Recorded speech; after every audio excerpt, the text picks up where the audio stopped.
అంటే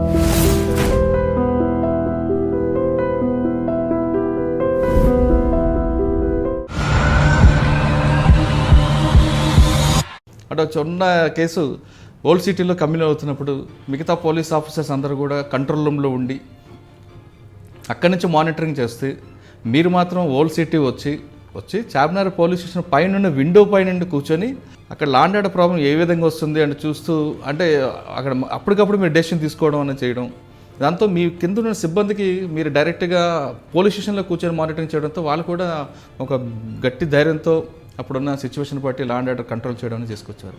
మావోయిజమే అంటే ఆ రోజుల్లో దాని పేరు నక్సలిజం. అదే మా మేజర్ ప్రాబ్లం. ప్లస్ హిందూ ముస్లిం కమ్యూనల్ వైలెన్స్ కూడా భైన్సా, నిర్మల్,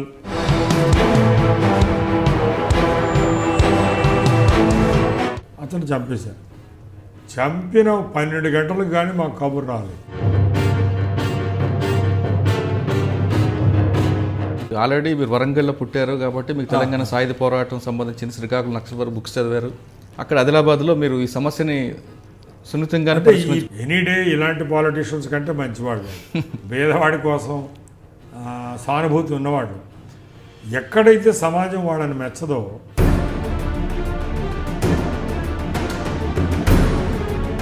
మీరు వాళ్ళని లొంగుపాటుగా చూసారా, చేయడానికి ప్రయత్నం చేశారా, అది అరెస్టులు చేశారా, లేదా ఎక్స్చేంజ్ ఆఫ్ ఫైర్లు, ఎన్కౌంటర్లు అంటే చేసి ఆ సమస్యను పరిష్కరించడానికి మీరు ఎంచుకున్న మార్గం ఏంటి? చారు మజుందార్ గారు, కాను సన్యాల్ గారు అన్నారు, మన పార్టీ పవర్లోకి వచ్చింది, మనం కనబడ్డ పోలీసులందరినీ చంపేద్దాం, పోలీస్ స్టేషన్లన్నీ అటాక్ చేద్దాం అన్నారు.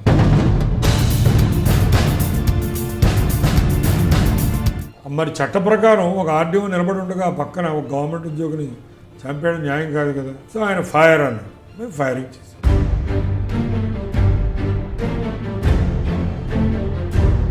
కానీ శ్రీకాకుళం టౌన్లో వరకు తీసుకుంటే రౌడీలు బాగా ఉండేవారు అప్పట్లో. ఇప్పటికీ ఆ సమస్య ఉంది. కర్ణం బలరాం మీద కేసు ఎఫ్ఐఆర్ ఇష్యూ అవ్వడం, తర్వాత మీ మీద గవర్నమెంట్ కూడా యాంటీకి రావడం, ముఖ్యమంత్రి గారికి కోపం వచ్చింది. ఏంటిది మా తెలుగుదేశం ఎమ్మెల్యే మీద కేసు కట్టారు. డీజీ గారు అప్పటికి పిఎస్ రామ్మోహన్ రావు గారు వచ్చారు. అవును,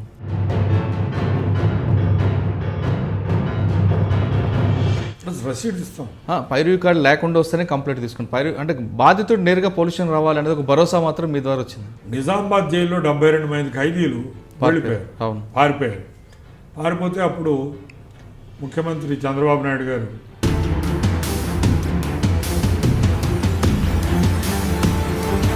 కానీ జైలు డిపార్ట్మెంట్లో అప్పుడు సెల్ ఫోన్లు మాట్లాడడం ఒకటి, కానీ అంటే మీ తర్వాత సెల్ ఫోన్ స్టార్ట్ అయ్యేది.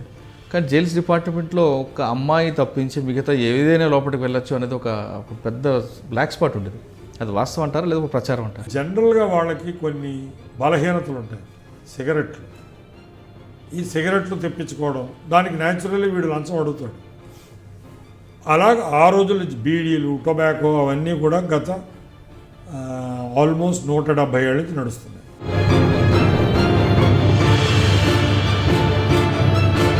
ముఖ్యంగా ఎమ్మెల్యే ఫాలోవర్స్, ఈ రాయలసీమలో ఫ్యాక్షనిస్టులు ఉంటారు, బాంబులు అది వేసేవాళ్ళు.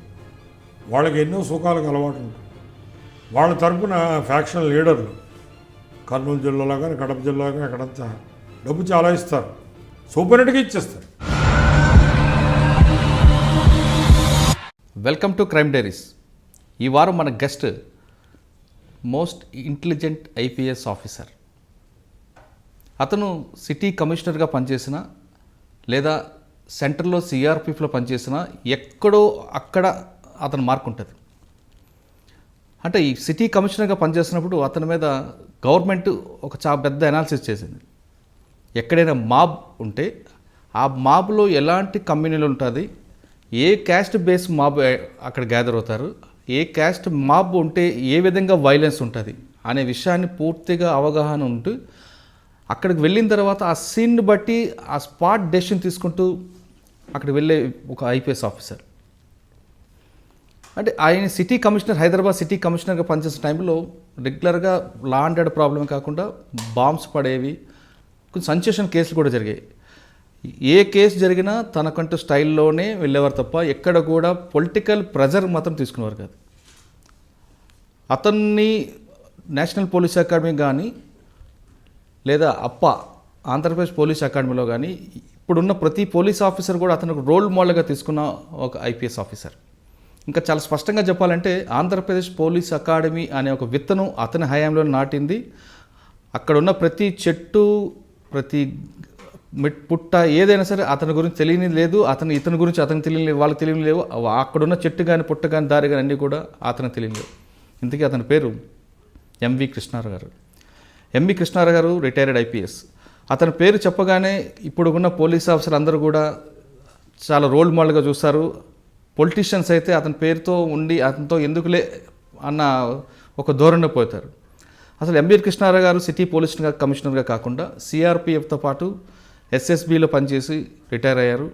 అతను పోలీస్ డిపార్ట్మెంట్లోకి ఏ విధంగా వచ్చారు, అప్పుడున్న పొలిటీషియన్స్ ఏ విధంగా అతను ప్రెజర్ ఇచ్చారు, అప్పుడున్న పబ్లిక్ ఏ విధంగా ఉంటుంది, క్రైమ్ రేట్ ఎలా ఉండేది అనే విషయాలు అన్నీ తెలుసుకుందాం. సార్ నమస్తే అండి. నమస్కారం. మీరు సిటీ సిపిగా ఉన్నప్పుడు అదే సమయంలో నేను కూడా రిపోర్టర్గా జాయిన్ అయ్యా. మీ యాక్షను నేను ప్రత్యక్షంగా చూసిన వాళ్ళు మిగతా మీడియాతో పాటు నేను ఒకటి. అంటే చిన్న కేసు ఓల్డ్ సిటీలో కమ్యూన్ అవుతున్నప్పుడు మిగతా పోలీస్ ఆఫీసర్స్ అందరూ కూడా కంట్రోల్ రూమ్లో ఉండి అక్కడి నుంచి మానిటరింగ్ చేస్తే మీరు మాత్రం ఓల్డ్ సిటీ వచ్చి పురాణపూడిలో ఉండడం కాకుండా డైరెక్ట్ చార్మినార్ పోలీస్ స్టేషన్ దగ్గర వచ్చి చార్మినార్ పోలీస్ స్టేషన్ పైన విండో పైన కూర్చొని అక్కడ లాండ్ ఆర్డర్ ప్రాబ్లం ఏ విధంగా వస్తుంది అంటే చూస్తూ, అంటే అక్కడ అప్పటికప్పుడు మీరు డెసిషన్ తీసుకోవడం అనేది చేయడం, దాంతో మీ కింద ఉన్న సిబ్బందికి మీరు డైరెక్ట్గా పోలీస్ స్టేషన్లో కూర్చొని మానిటరింగ్ చేయడంతో వాళ్ళు కూడా ఒక గట్టి ధైర్యంతో అప్పుడున్న సిచ్యువేషన్ బట్టి లాండ్ ఆర్డర్ కంట్రోల్ చేయడం అనేది చేసుకొచ్చారు. అంటే అప్పుడు మీకన్నా ముందు ఆఫీసర్ వాళ్ళు చేసేవారు, కానీ వాళ్ళు పురాణ పుల్లతో వరకు ఆగిపోయేవారు. కానీ మీరు చార్మినార్ పోలీస్ స్టేషన్ వరకు రావడం అవసరం అనుకుంటే ఇంకా ముందుకు కూడా వెళ్ళేవారు. మీరు మొగలపుర పోలీస్ స్టేషన్ వరకు వెళ్ళి రావడం కర్ఫ్యూ టైంలో కూడా తీసుకొచ్చారు. అంతేకాకుండా మీరు విశాఖపట్నం అవ్వచ్చు, నా సొంత జిల్లా శ్రీకాకుళం ఎస్పీకి పనిచేసినప్పుడు కూడా మేము చూసాం. మిమ్మల్ని చూస్తే మేము అదే ఏజ్ గ్రూప్ మా కాలేజీ టైంలో మిమ్మల్ని చూసి పారిపోయే సమయాలు కూడా చాలా ఉన్నాయి. అంటే ఇంత మీరు పోలీసింగ్లో పర్ఫెక్ట్గా చేస్తూ ఒక విజువల్ పోలీసింగ్ చూపిస్తున్న మీరు టోటల్ పోలీస్ డిపార్ట్మెంట్లో మీకు జరిగిన తర్వాత ఇప్పటి వరకు ఉన్న పరిస్థితులు ఏ విధంగా ఉన్నాయి, ఇవన్నీ సమాధానం చెప్పే ముందు మీ మీద ఒక చిన్న విమర్శ కూడా ఉంది. మీ సామాజిక వర్గానికి ఎక్కువ ప్రాధాన్యత ఇస్తారని. ఆ విమర్శకి సమాధానం చెప్పే ముందు అసలు ఈ పోలీస్ డిపార్ట్మెంట్లోకి ఎందుకు వచ్చారు, అంటే బ్యాంక్ ఎంప్లాయీగా ఉన్న మీరు పోలీస్ డిపార్ట్మెంట్లోకి ఎందుకు రావాల్సి వచ్చింది, వచ్చిన తర్వాత ఎలాంటి స్టెప్స్ ఎదుర్కొంటూ చూసుకొచ్చారు, ఇప్పుడున్న పోలీసింగ్ ఏ విధంగా ఉన్నది చెప్పండి. పోలీస్ డిపార్ట్మెంట్కి రావడం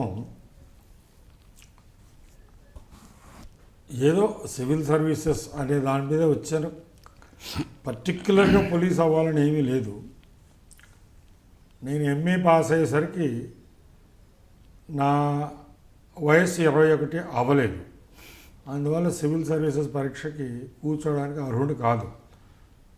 సో అప్పుడు 20 ఏళ్ళు నిండే కాబట్టి స్టేట్ బ్యాంక్ ఆఫ్ ఇండియాలో ప్రొబేషనరీ ఆఫీసర్గా చేరాను. చేరిన తర్వాత అర్హత వచ్చింది. 1973లో ఈ సివిల్ సర్వీసెస్ పరీక్ష రాశాను. రాస్తే ఈ ఐపీఎస్ అనే ఉద్యోగం వచ్చింది. సరే వచ్చింది కదా అని చేరిపోయాను. ఆ చేరిపోయిన తర్వాత ఇంక మళ్ళీ వేరే ఉద్యోగాల గురించి ఏమీ ఆలోచించలేదు. అలాగా అది నడిచిపోయింది. బహుశా దీనికి కారణం మా పెద్దనే, మేము 5 పిల్లలం, అందులో నేను 4వ వాడిని.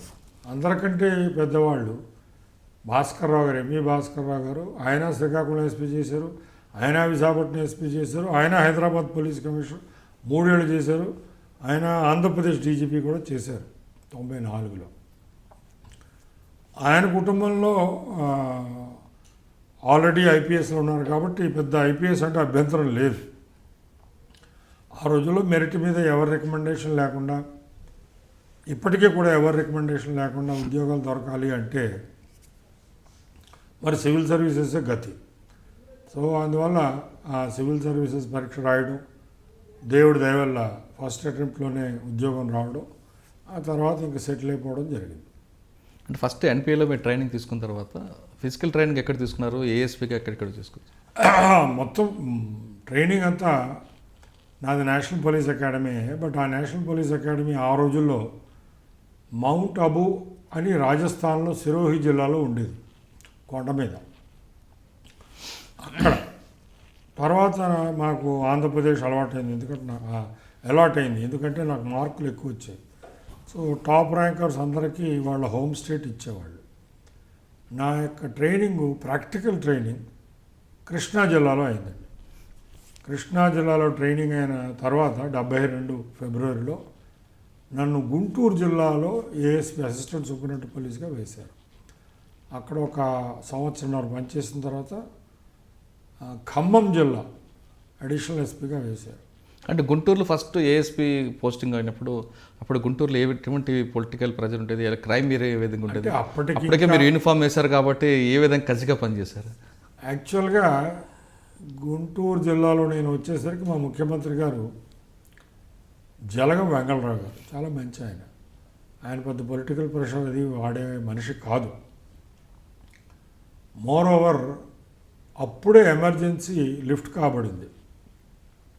ఎలక్షన్లు జరిగాయి. నేను 2 ఎలక్షన్లు చేశాను గుంటూరులో.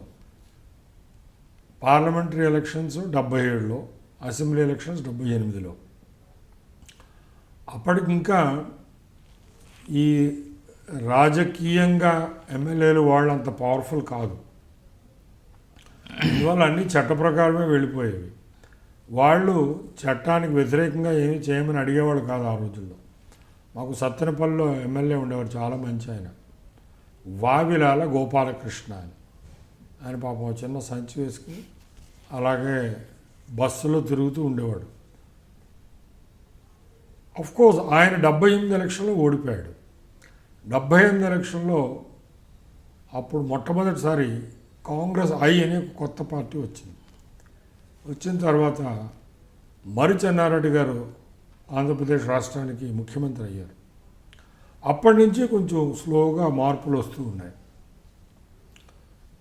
83లో జనవరిలో అసెంబ్లీ ఎలక్షన్లో తెలుగుదేశం పార్టీ అధికారంలోకి వచ్చింది. అప్పటి నుంచి మాత్రం కొంచెం డిమాండ్ పాలిటీషియన్స్ నుంచి, మీరు అందరినీ ఒక రకంగా నిష్పక్షపాతంగా నిర్భయంగా కానీ చూస్తుంటే అది కష్టం. మేము మరి గెలిచాం, పెద్ద మెజారిటీతో గెలిచాం, మాకు కొంచెం ప్రిఫరెన్షియల్ ట్రీట్మెంట్ ఇవ్వాలి అనే దృక్పథం తెలుగుదేశం వారిలో ఉండేది. అయితే అప్పుడే వచ్చారు వాళ్ళు పాలిటిక్స్లోకి. వాళ్లకు బహుశా తెలిసి ఉండకపోవచ్చు, ప్రతి పబ్లిక్ సర్వెంట్, ముఖ్యంగా పోలీసులు కానీ, జడ్జిలు కానీ, మంత్రులు కానీ ఉద్యోగం చేరేటప్పుడు లేక పదవి స్వీకరించేటప్పుడు ఒక ప్రమాణం చేస్తారు. అది ఏమిటంటే, భారత రాజ్యాంగాన్ని పరిరక్షిస్తాం, నాకు అప్పగించిన విధులను కర్తవ్యాలను నిర్భయంగా నిష్పక్షపాతంగా అమలు చేస్తాం. ఇది ఒక ఓత్. ఇది తీసుకున్న దాని ప్రకారం అతను ప్రధానమంత్రి అవ్వచ్చు, లేక చిన్న మంత్రి అవ్వచ్చు, కానిస్టేబుల్ అవ్వచ్చు, లేక డీజీపీ అవ్వచ్చు. వీళ్ళందరూ కూడా ఆ నిష్పక్షపాతం అనేది మాత్రం పాటించి తీరాలి. ఎవరైతే ఓడిపోయారో వాళ్ళకి తక్కువ పవర్లు, గెలిచిన వాళ్ళకి ఎక్కువ పవర్లు అనేది భారత రాజ్యాంగంలో లేదు. అందరూ ఈక్వలే. రైట్ టు ఈక్వాలిటీ ఆర్టికల్ 14 ఏముంటుందంటే, the state shall not deny to any one either right to equality or equal protection of laws. చట్టాలన్నీ అందరికీ సమానము, ఒకలాగే వర్తిస్తాయి. సో ఇది అఫ్కోర్స్ అంటే తెలుగుదేశం పార్టీ అధికారులకు వచ్చిన తర్వాత పోలీసు మీద ప్రెజర్ పెరిగిందంటారు. స్లైట్గా ఎక్స్పెక్టేషన్స్ పెరిగే వాళ్ళకి. ఇప్పటికీ చాలామంది ఎమ్మెల్యేలు భారత రాజ్యాంగం చదువుతారని అనుకోను. అంటే ఆ విధంగా మీరు గుంటూరులో ఏఎస్పీ పోస్ట్ని అప్పుడు చాలా ఈజీగా అయిపోయింది. ఇది తర్వాత కొంచెం ఇబ్బందులు వచ్చాయి. కానీ అంటే ఏఎస్పీ గుంటూరు చేసిన తర్వాత next posting additional SP Khammam. Okay. దాని తర్వాత అడిషనల్ ఎస్పీ కర్నూలు. అంటే ఖమ్మం అంటే జలగం వెంగళరావు గారి సొంత జిల్లా కాబట్టి అప్పుడే. అంతేకాకుండా ఆయన పాపం అప్పుడే సత్తుపల్లిలో ఎమ్మెల్యేగా ఎలక్ట్ అయినప్పటికీ సెంటర్లో మరి జనతా పార్టీ వచ్చింది. సో నేను ఇంత చీఫ్ మినిస్టర్ అది చేసిన తర్వాత ఉట్టి ఎమ్మెల్యేగా, అందులో కాంగ్రెస్ అయి ఇక్కడ ముఖ్యమంత్రి చెన్నారెడ్డి, ఈయనప్పటికీ వేరే కాంగ్రెస్, రెడ్డి కాంగ్రెస్ అని బ్రహ్మానంద రెడ్డి కాంగ్రెస్ ఒకటి ఉండేది. సో అపోజిషన్లో కూర్చోవడం బాగాలేదని రిజైన్ చేశారు ఆయన. సో ఆ బై ఎలక్షన్స్ నా టైంలోనే జరిగాయి. దానికి ఇందిరాగాంధీ గారు వచ్చారు, జార్జ్ ఫెర్నాండస్ వచ్చారు, చాలా పెద్ద ఎత్తు క్యాంపెయిన్ జరిగింది. ఆయన కాంగ్రెస్ అయ్యే గెలిచింది. కాంగ్రెస్ అంటే జలగం వెంగళరావు గారి పార్టీ కాకుండా చెన్నారెడ్డి గారి పార్టీ, అంటే ఇందిరా కాంగ్రెస్, అది గెలిచింది. ఆ సత్తుపల్లిలో జ్యేష్ఠ వెంకటేశ్వర్లు అని ఆయన ఎమ్మెల్యే అయ్యాడు. ఆ తర్వాత 80 ఫిబ్రవరిలో నన్ను ఎస్పీగా ప్రమోట్ చేసి ఆదిలాబాద్ జిల్లాలో వేశారు. అక్కడ ఒక 2 ఏళ్ళు. దాని తర్వాత శ్రీకాకుళం. ఆదిలాబాద్లో ఎలాంటి వర్క్ చేసేవారండి? అంటే అక్కడ ఇప్పుడు మావోయిస్ట్ అఫెక్టెడ్ అప్పుడు స్టార్ట్ అవుతుంది కాబట్టి. ఎస్ చాలా మావోయిజమే. అంటే ఆ రోజుల్లో దాని పేరు నక్సలిజం అనేవాళ్ళం. అదే మా మేజర్ ప్రాబ్లమ్. ప్లస్ హిందూ ముస్లిం కమ్యూనల్ వైలెన్స్ కూడా భైన్సా, నిర్మల్ అటువంటి ఊర్లో సౌత్ వెస్టర్న్ ఆదిలాబాద్లో, ఇప్పుడు నిర్మల్ అనేది ఒక జిల్లా అయిపోయింది. ఆ రోజుల్లో అంతా కూడా ఒకటే జిల్లా, 19,000 స్క్వేర్ కిలోమీటర్స్. ఇజ్రాయెల్ దేశం అంత సైజ్ అది ఆ ఆదిలాబాద్. సో మా ఆదిలాబాద్ ఒక చివర ఉండేది వాయువ్య ప్రాంతంలో. అక్కడి నుంచి ఎక్కడికి వెళ్ళాలన్నా 200 కిలోమీటర్లు. మంచిర్యాల కానీ, కాగజ్ నగర్ కానీ, ఎక్కడికి వెళ్ళాలి, బెల్లంపల్లి కానీ, చాలా దూరం. సో ఆ దూరాభారాలు ఎక్కువగా, కమ్యూనికేషన్స్ చాలా పూర్గా ఉండే, రోడ్లు 3-4 ఉండేవి అంతే, తార్ రోడ్లు. అందువల్ల ఎక్కడికి వెళ్ళాలన్నా కొంచెం దూరం, టైం రెండు కూడా జరిగేది. అప్పటికి టెలిఫోన్లు అవి కూడా లేవు. నేను ఎస్పీగా ఉన్నప్పుడు మాకు న్యూస్ పేపర్ విలేకరే లేరు. నియరెస్ట్ న్యూస్ పేపర్ విలేకర్ వాజ్ కపిల రామ్దాస్ అని ఇండియన్ ఎక్స్ప్రెస్ కరస్పాండెంట్. నిజామాబాద్ జిల్లాలో ఉండి ఆయన ఆదిలాబాద్కి 3 నెలలకు ఒకసారి వచ్చేవాడు. వచ్చి ఏదో 2 ప్రశ్నలు వేసి వెళ్ళిపోయేవాడు. 81లో నారాయణ స్వామిని ఆయన్ని మొట్టమొదటిసారిగా ఈనాడు వాళ్ళు మంచిర్యాల్ హెడ్ క్వార్టర్స్గా విలేకరిగా పెట్టారు. అంతకుముందు అసలు అక్కడ తెలుగు పేపర్లు కానీ, ఇంగ్లీష్ పేపర్లకు కానీ, కరస్పాండెంట్స్ కానీ, రిపోర్టర్స్ కానీ ఎవరు ఉండేవాళ్ళు కాదు. ఏదో ఒక ఆయన నిజామాబాద్ నుంచి వచ్చేవాడు. సో అప్పుడు సొసైటీ చాలా ప్రిమిటివ్గా అంటే అటువంటి పరిస్థితుల్లో ఈ నక్సలిజం సమస్యను ఏ విధంగా మీరు ఎదుర్కొన్నారు? చాలా కష్టం. అప్పుడు కమ్యూనికేషన్స్. ఇప్పుడు ఒకసారి ఆసిఫాబాద్ పోలీస్ స్టేషన్లో మొండయ్య అనే అతన్ని నక్సలైట్లు చంపేశారు. ఆ మొండయ్య పెద్ద షావుకారు కూడా కాదు, ఉన్నవాళ్ళలో కొంత కొద్దిగా డబ్బు ఉంది, ఏదో 2-3 వడ్డీలకు ఇచ్చాడు, అతను చంపేశారు. చంపిన 12 గంటలకు కానీ మాకు కబురు రాలేదు. ఈ రోజుల్లో అయితే సెల్ ఫోన్లు అవి ఉన్నాయి కాబట్టి వితిన్ 10 minutes తెలిసిపోతుంది. సో అది మేము వెళ్ళేసరికి రాత్రి 2 అయింది. ఆ 7 దగ్గరికి వెళ్ళేసరికి చీకటి, ఏం కనపడదు. సో మర్నాడు సూర్యోదయం అయిన తర్వాతే ఎలా చంపారు ఏమిటి అని ఇన్వెస్టిగేషన్ అది చేసి, అక్కడ అదృష్టవశాత్తు ఎలా జరిగేదంటే ఆ రోజుల్లో ఒక కేసు మీద వెళితే అక్కడ 5-6 రోజులు ఉండిపోయేవాళ్ళం. సో అందువల్ల అది కూలంకుషంగా ఇన్వెస్టిగేట్ చేసి ఈ లోపల ఇంకో కేసు అయితే అక్కడికి వెళ్ళేవాళ్ళం. సో అందువల్ల ఇలాగా ఈ రోజుల్లో లాగా వెంటనే మళ్ళీ జిల్లా హెడ్ క్వార్టర్స్కి రావడం, లేక వెంటనే 100 మంది ఫోన్ చేయడం అవి ఉండేవి కావు. అసలు మీడియా లేదు, టీవీ ఛానల్స్ లేవు. అంటే అప్పుడు పరిస్థితుల్లో అంటే నక్సల సమస్యని సామాజిక సమస్యగా చూసారా, లేదంటే లాండెడ్ ప్రాబ్లంగా చూసారా? ఎందుకంటే భూస్వాములు వ్యవస్థ అంటే అప్పటికే శ్రీకాకుళం సాయుధ పోరాటం కానీ, లేక తెలంగాణలో తెలంగాణ సాయుధ పోరాటం కానీ జరిగింది. నక్సలిజం అంటే కమ్యూనిస్టుల్లో ఎవరైతే సాయుధ పోరాటం ద్వారా పవర్ని చేజెక్కించుకోవాలనుకుంటారో వాళ్ళ యొక్క ఫిలాసఫీ అది లెనిన్ ఫిలాసఫీ ఆ రోజుల్లో. తర్వాత ఇప్పుడు మావో ఎక్కువగా గ్రామీణ ప్రాంతంలో అగ్రేరియన్ రెవల్యూషన్ అనేది మన ఇండియాకు వర్తిస్తుంది అని ఈ రోజుల్లో దాన్ని మావోయిస్ట్ అంటున్నాం. ఆ రోజుల్లో అది చారు మజుందార్ వాళ్ళు 1967లో నక్సల్ బారీలో స్టార్ట్ చేశారు కాబట్టి నక్సలైట్స్ అనేవాళ్ళు. దాన్ని బాగా ఇన్స్పైర్ అయ్యి శ్రీకాకుళం, పార్వతీపురం ఆ బెల్ట్లో వేంపటాపు సత్యం, ఆదిభట్ల కైలాసం, నాగభూషణ్ పట్నాయక్, నాగభూషణ్ పట్నాయక్. ఆయన యాక్చువల్గా గుంటూరు పక్కన ఉండేవారా, గుంటూరు గుంటూరు అంటే అది ఒరిస్సా అది. ఒరిస్సాలో. బట్ ఆయన తెలుగు వచ్చు, ఆయన కూడా వస్తుండేవాడు. సో వీళ్ళందరూ కూడా ప్రేరణ ఆ నక్సల్ బారీ మూమెంటే. నేను ఆల్రెడీ అప్పటికే కొద్దిగా ఈ కమ్యూనిస్ట్ విప్లవాలు తెలంగాణలో సాయుధ పోరాటం కానీ లేక శ్రీకాకుళం సాయుధ పోరాటం కానీ గురించి తెలుసు.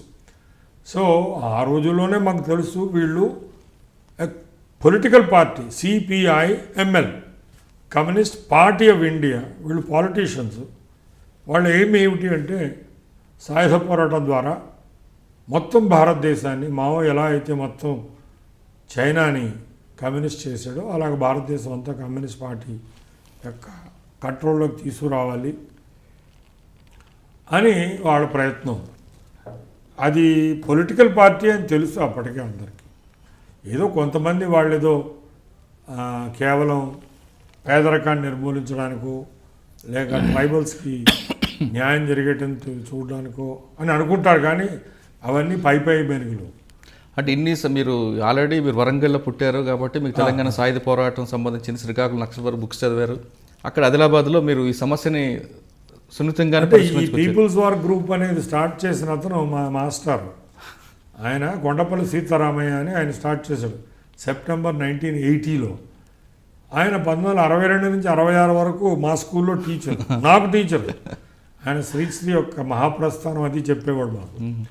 సో ఆయన కమ్యూనిస్టు సిద్ధాంతాలు భావాలు అందరికీ తెలుసు. అంతేకాకుండా ఆయన తెలంగాణ సాయుధ పోరాటంలో 47 నుంచి 51 వరకు పాల్గొన్నాడు. ఆయన అసలు జిల్లా కృష్ణా జిల్లా, లింగవరం అనే ఊరు గుడివాడ దగ్గర. బట్ ఆయన కమ్యూనిస్టు భావాలు ఉండడం వల్ల ఇక్కడ సాయుధ పోరాటం జరుగుతుంది. అంటే మీరు గురువుగారి దగ్గర, కమ్యూనిస్ట్ గురువుగారి దగ్గర నేర్చుకొని మీరు పోలీస్ ఆఫీసర్. అంటే హింస. ఇప్పుడు కమ్యూనిస్టులు చాలా మంచివాళ్ళు, ఎనీ డే ఇలాంటి పాలిటీషియన్స్ కంటే మంచివాళ్ళు, పేదవాడి కోసం సానుభూతి ఉన్నవాళ్ళు. ఎక్కడైతే సమాజం వాళ్ళని మెచ్చదో అది కేవలం హింస. వాళ్ళు ఎలక్షన్లో కంటెస్ట్ చేసి ఏ జ్యోతి బాసులాగో మాణిక్ సర్కార్ లాగో, అంటే జ్యోతి బాసు 26 ఏళ్ళు ముఖ్యమంత్రి చేశాడు వెస్ట్ బెంగాల్లో. అలాగే త్రిపురలో కమ్యూనిస్టులు 32 ఏళ్ళు చేశారు. అలాగే కేరళలో ఈ కమ్యూనిస్టులు ప్రతి 5 ఏళ్ళకి వచ్చి 5 ఏళ్ళు పరిపాలిస్తారు. అలాగా పార్లమెంటరీ పాత్ సాయుధ పోరాటం లేకుండా ఎలక్షన్ల ద్వారా వస్తే ఎవరికీ అభ్యంతరం లేదు. ఆదిలాబాద్ జిల్లాలో మేము చేస్తున్న టైంలో అప్పుడప్పుడు ఉద్యమం ఊపిరి పోసుకుంది, కొంచెం పైకి వస్తున్న టైంలో మీరు వాళ్ళని లొంగుపాటుగా చూసారా, చేయడానికి ప్రయత్నం చేశారా, అది అరెస్టులు చేశారా, లేదా ఎక్స్చేంజ్ ఆఫ్ ఫైర్లు, ఎన్కౌంటర్లు అంటే చేసి ఆ సమస్యను పరిష్కరించడానికి మీరు ఎంచుకున్న మార్గం ఇది? యాక్చువల్గా ఆ సమస్యకు పరిష్కారం ఉండదండి. మార్క్సిస్ట్ లెనినిస్ట్ లేక మావోయిస్ట్ వాళ్ళ సిద్ధాంతమే సాయుధ పోరాటం. Power comes through the barrel of the gun అని మావో సిద్ధాంతం అది. తుపాకులు లేకుండా ఆ ఉద్యమం లేదు. ఆ తుపాకులు ఎలా వస్తాయి వాళ్ళకి? పోలీసులను చంపాలి, ఆ పోలీసుల యొక్క తుపాకులనే వాళ్ళు తీసుకోవాలి. ఇన్ఫ్యాక్ట్ మావో తన ఎర్ర పుస్తకంలో ఏమన్నాడు? The weapons that we require are being manufactured by the ordnance factories of our enemy. Enemy అంటే సైన్యం కానీ పోలీస్ కానీ. సో వాళ్ళ వెపన్సే మనం తీసుకోవాలి. అది వాళ్ళ యొక్క ఫిలాసఫీ. అది. సో నక్సలైట్లు అనేవాళ్ళు హింస లేకుండా ఉంటారు అనేది కాంట్రడిక్షన్. అది జరగదు. ఎందుకు జరగదు అంటే వాడు హింస ఎప్పుడు వదిలేస్తాడో వాడు మామూలు కమ్యూనిస్ట్ అవుతాడు. Communist party of India CPI-M వాళ్ళకి CPI-ML లేక CPI మావోయిస్ట్కి తేడా అదొక్కటే. ఏమిటి ఆ తేడా? సాయుధ పోరాటం. వీళ్ళు సాయుధ పోరాటం చేశారు 1947 నుంచి 51 వరకు. అప్పుడు ఆత్మవిమర్శ చేసుకుని భారతదేశానికి ఈ సాయుధ పోరాటం సూట్ కాదు. 52లో ఫస్ట్ ఎలక్షన్ జరిగాయి, మనం కంటెస్ట్ చేసి చూద్దాం అని 52లో కంటెస్ట్ చేసి 40% సీట్లు గెలుచుకున్నారు వాళ్ళు. 53లో ఆంధ్ర అని ఒక స్టేట్ ఉంది కర్నూల్లో, అక్కడ 45% సీట్లు గెలుచుకుని అసలు సీఎం అయ్యే లెవెల్లో ఉన్నారు. 57లో కేరళలో ఈఎంఎస్ నమూద్రిపాల్ ఆయన ముఖ్యమంత్రి అయిపోయాడు కమ్యూనిస్టులు. అప్పుడు జస్టిస్ కృష్ణయ్యర్, ఇప్పుడు మనం తెలుసు ఆయన ఉట్టి కృష్ణయ్యర్, విఆర్ కృష్ణయ్యర్గా హోంమంత్రి ఆ ప్రభుత్వంలో, కమ్యూనిస్ట్ ప్రభుత్వంలో. సో ఎప్పుడైతే వాళ్ళు ఈ పార్లమెంటరీ పాత్రలోకి వస్తారో, సాయుధ పోరాటాన్ని వదిలేస్తారో, అప్పుడు వాళ్ళు మామూలు కమ్యూనిస్టులు అవుతారు. ఆ మామూలు కమ్యూనిస్టులు, రివిజనిస్టులు, పనికిరాని వాళ్ళనే చారు మజుందార్ గారు, ఆయన సిపిఐఎం మార్క్సిస్టే ఆయన. అయితే ఎప్పుడైతే సిపిఐ మార్క్సిస్ట్గా వాళ్ళు పవర్లోకి వచ్చారు 67లో, Jyoti Basu was deputy chief minister and home minister. అప్పుడు చారు మజుందార్ గారు, కాను సన్యాల్ గారు అన్నారు, మన పార్టీ పవర్లోకి వచ్చింది, మనం కనబడ్డ పోలీసులందరినీ చంపేద్దాం, పోలీస్ స్టేషన్లన్నీ అటాక్ చేద్దాం అన్నారు. జ్యోతి బాసు అన్నాడు, నేనే హోమ్ మినిస్టర్ అయ్యా బాబు, నేనే డిప్యూటీ చీఫ్ మినిస్టర్, మీరు నన్ను చంపుతారా? మీనింగ్లెస్ ఇది, మీకేం కావాలి, రిఫార్మ్స్ కావాలా, చేస్తాను. అప్పుడు బెంగాల్లో ఎవరికి 3 ఎకరాల కంటే ఎక్కువ ఉండడానికి వీల్లేదు అని చట్టాలన్నీ చేశారు. అలాగే వాళ్ళు 30 సంవత్సరాలు ఏకదాటిగా పరిపాలించారు ఈ తృణమూల్ కాంగ్రెస్ వచ్చేంత వరకు. కానీ ఆదిలాబాద్ జిల్లాలో మీరు చెప్తాను ఆదిలాబాద్. సో ఆదిలాబాద్ జిల్లాకి కూడా ఇది రాలేదు. ఓన్లీ సెప్టెంబర్ 1980లో మా పాత గురువు గారు ఆయన సిఓసి అనే పార్టీ, సెంట్రల్ ఆర్గనైజింగ్ కమిటీ అని ఒక 27 రకాల నక్సలైట్ గ్రూప్స్ ఉంటాయి ఇండియాలో. అందులో సిఓసి అనే గ్రూప్లో ఉండేవాడు ఆయన. వాళ్ళతో విభేదించి ఒక సొంత గ్రూప్ పెట్టాడు. దాని పేరు people's war group, September 1980. So అప్పటి నుంచి ఆదిలాబాద్లో వైలెన్స్ పెరిగింది. ఆయన స్ట్రాటజిస్ట్, గొప్ప స్ట్రాటజిస్ట్, తెలివైనవాడు. 1977 వరకు ఆదిలాబాద్ జిల్లాలో కేవలం ఆదివాసీలే ట్రైబల్స్గా డిక్లేర్ అయి ఉండేవాళ్ళు. ఆదివాసులు అంటే ఆ ప్రాంతంలో 1000 సంవత్సరాల పైగా ఉండేవాళ్ళు. అబార్జినల్స్ అంటారు ఇంగ్లీష్లో. దాని కింద గోండ్స్, కోలాంస్, నాయక్ పోర్ట్స్ అలాంటి కమ్యూనిటీస్ వస్తాయి. లంబాడాస్ అనేవాళ్ళు 1977 వరకు కూడా ట్రైబల్స్ కాదు. వాళ్ళు ఎక్కువగా మహారాష్ట్రలో ఉండేవాళ్ళు, నేబరింగ్ డిస్ట్రిక్ట్లో. అక్కడ బీసీస్, తెలంగాణలో కూడా బీసీస్. అయితే ఆంధ్ర ఏరియాలో సుగాలీస్ అనే పేరుతో లంబాడాస్ని ట్రైబల్స్ కింద డిక్లేర్ చేస్తారు బ్రిటిష్ ప్రభుత్వం వాళ్ళే. సో 77లో వాళ్ళ నాయకులు ఏమన్నారంటే, ఒకే రాష్ట్రంలో 56 నుంచి ఆంధ్ర తెలంగాణ మెర్జ్ అయిపోయాయి. ఒకే రాష్ట్రంలో ఒక ప్రాంతంలో వీళ్ళు ట్రైబల్స్, ఇంకో ప్రాంతంలో కాదు, మొత్తం రాష్ట్రం అంతా ట్రైబల్స్ చేసేయండి అన్నారు. అప్పుడు 77లో ఒప్పుకున్నారు సెంట్రల్ గవర్నమెంట్. సో ట్రైబల్స్ అయ్యారు. 77 తర్వాత ఏం జరిగింది అంటే, అప్పటి వరకు ఆంధ్రప్రదేశ్ ల్యాండ్ ట్రాన్స్ఫర్ రెగ్యులేషన్స్ అని ఒక చట్టం ఉంటుంది. దాని ప్రకారం నాన్ ట్రైబల్, అంటే ట్రైబల్ కాని వాళ్ళు ఎవరికీ కూడా ఆదిలాబాద్ జిల్లాలో భూములు ఉండే అధికారం లేదు. సో ఎంతోమంది లంబాడాస్ మహారాష్ట్ర నుంచి వచ్చిన వాళ్ళు ఆక్యుపై చేస్తే వాళ్ళని తరిమేశారు, ప్రభుత్వం వాళ్ళు తరిమేశారు, ఎందుకంటే వాళ్ళు ట్రైబల్స్ కాదు. 77లో ట్రైబల్స్ అవగానే వాళ్ళు ఎలిజిబుల్ అయ్యారు. 78 ఎలక్షన్లో 2 ఎస్టీల కోసం రిజర్వ్ చేసిన నియోజకవర్గాలు ఉన్నాయి ఎమ్మెల్యేలు. ఖానాపూర్ నియోజకవర్గం అండ్ బోత్ BOATH. ఈ 2 నియోజకవర్గాల్లో 1952 నుంచి 78 వరకు గోండ్లే ప్రాతినిధ్యం వహించేవాళ్ళు, ఎందుకంటే వాళ్ళు పెద్ద కమ్యూనిటీ. 78 తర్వాత ఈ రోజు వరకు ఒక్క గోండ్ మళ్ళీ ఎలక్ట్ అవ్వలేదు, అంతా లంబాడాసే. సో లంబాడాస్ మీద కోపం విపరీతంగా ఉన్న తరుణంలో మన పీపుల్స్ వార్ గ్రూప్ వారు వెళ్ళి వాళ్ళకి బ్రెయిన్ వాష్ చేసి, ఇదంతా ప్రభుత్వం చేస్తున్న కుట్ర, వాళ్ళకు ట్రైబల్స్ అంటే ఇష్టం లేదు అని వాళ్ళందరినీ కూడా బ్రెయిన్ వాష్ చేసి ఈ సింపథైజర్స్ ఆఫ్ నక్సలైట్స్గా మార్చుకున్నారు. సో నేను అక్కడ ఉన్నంతకాలం లంబాడాసే వాళ్ళ టార్గెట్స్, పోలీస్ కాదు. ఓకే. సో లంబాడా గ్రామాలు అటాక్ చేసేవారు. లంబాడాలో ఏమైనా పండించుకుంటే అది ఆ పంటని ఇంటికి తీసుకొస్తుంటే దాన్ని దోచుకు తీసుకుపోయేవారు. ఇలా ఉండగా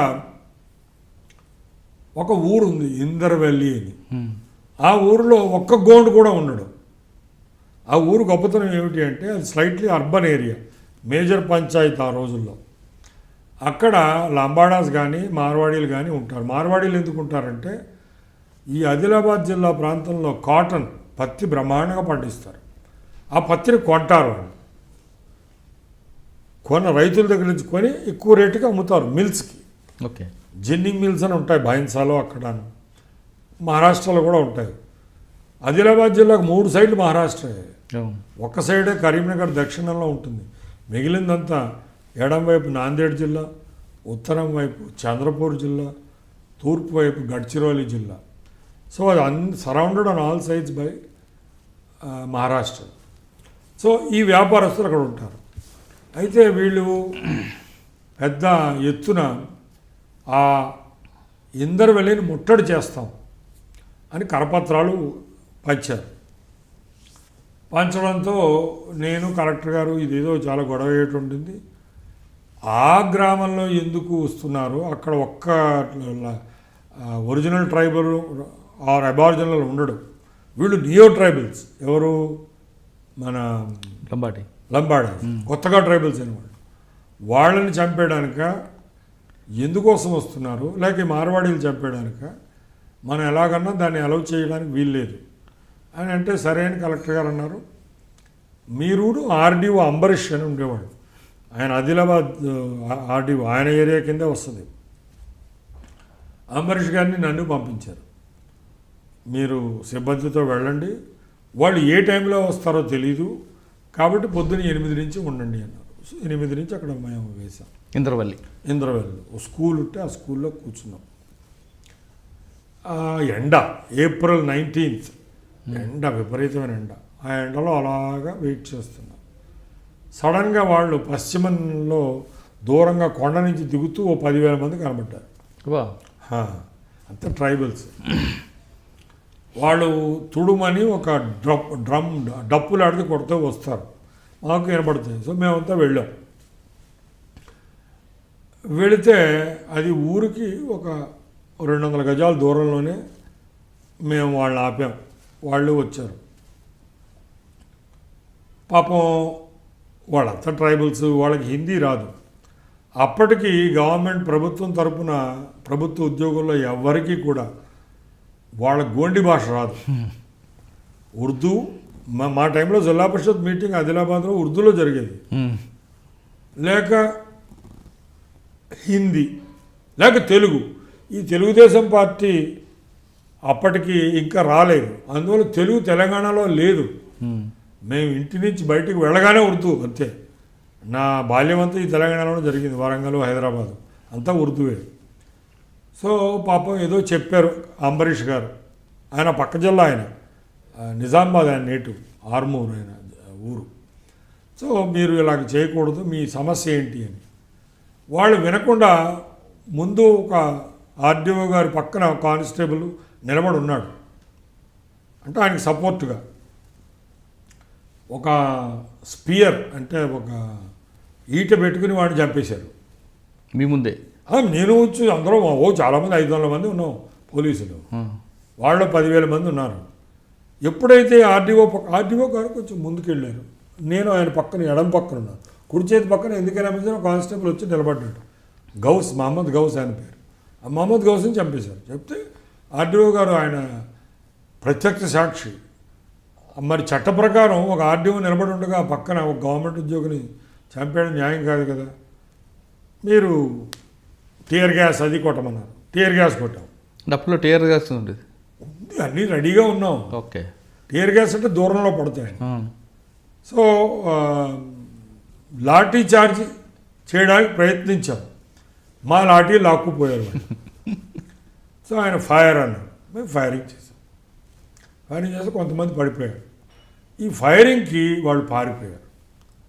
పారిపోతే కింద పడిపోయిన వాళ్ళందరినీ ఏరుకొని ఆదిలాబాద్ హాస్పిటల్ తీసుకెళ్తే పాపం ఏదో ట్రీట్మెంట్ ఆ రోజుల్లో జిల్లా హెడ్ క్వార్టర్స్ హాస్పిటల్ అంటే పేమెంట్, అది ఏదో వాళ్ళ ప్రయత్నం వాళ్ళు చేశారు డాక్టర్లు, కానీ బతకలేదు. సో ఈ ఫైరింగ్లో చనిపోయారు. అప్పుడు ఇంకా పత్రికా విలేకరులు, ఇండియా టుడే, అమర్నాథ్ మెనన్, మొత్తం దేశంలో ఉన్న వాళ్ళందరూ ఆ ఎక్స్చేంజ్ ఆఫ్ ఫైర్ అంటారా, దాన్ని ఎన్కౌంటర్ అంటారు? మీరు ఏమన్నానండి, బికాజ్ వాళ్ళు ముందు ఈ దీంతో చంపేశారు మా వాడిని. సో మా డిఫెన్స్లో మాకు ఫైర్ ఆర్మ్స్ అనేవి వాళ్ళకి లేవు. సో ఫైర్ ఆర్మ్స్తో ఎంతమంది చనిపోయారండి? అల్టిమేట్గా హాస్పిటల్లో అలా ఇంజర్డ్ అయ్యి మొత్తం 13 మంది చచ్చిపోయారు. అంటే ఫస్ట్ తెలంగాణలో జరిగిన ఎన్కౌంటర్ మీ సారథ్యంలో జరిగింది. ఎన్కౌంటర్ అంటే యాక్చువల్గా అలా జరగదు, ఎప్పటి నుంచో జరిగింది. తెలంగాణలో ఎన్కౌంటర్లు 1947లో మొదలు జరిగింది. కానీ పెద్ద మేజర్ ఎన్కౌంటర్ ఇంద్రవల్లేదు అనేది ఆదిలాబాద్. అది ఎందుకంటే అవతల సైడ్ 10,000 మంది ఉన్నారు కాబట్టి. ఓకే. అంతేగాని జనరల్గా ఈ ఫారెస్ట్లో జరిగే ఎన్కౌంటర్లో అటో 10 మంది ఇటో 10 మంది ఉంటారు అంతే. ఇది బ్రాడ్ లైట్లో ఆర్డీఓ సమక్షంలో జరిగింది. వేరాజ్ అవన్నీ ఆర్డీఓ సమక్షంలో జరగవు. ఓకే. జనరల్గా కలెక్టర్ అది ఉంటే వాళ్ళు ఎన్కౌంటర్ చేయరు. ఆ ఇష్యూ అయిన తర్వాత మీడియా ఫోకస్ కూడా అక్కడ ఏంటంటారు? అయింది. దాని తర్వాత పాపం ఎన్నో మెషర్స్ తీసుకున్నారు. బట్ ఇప్పటికీ ఆ సమస్య ఉంది. లంబాడాస్ వర్సెస్ మీరు కానీ ఇప్పుడు ఆదిలాబాద్ మధ్యకాలం జరుగుతుంది, అది ఇప్పటికీ ఉంది. వాళ్ళ లంబాడా టీచర్లు రానివ్వద్దంటారు మా యొక్క గ్రామాలకి. ఓకే.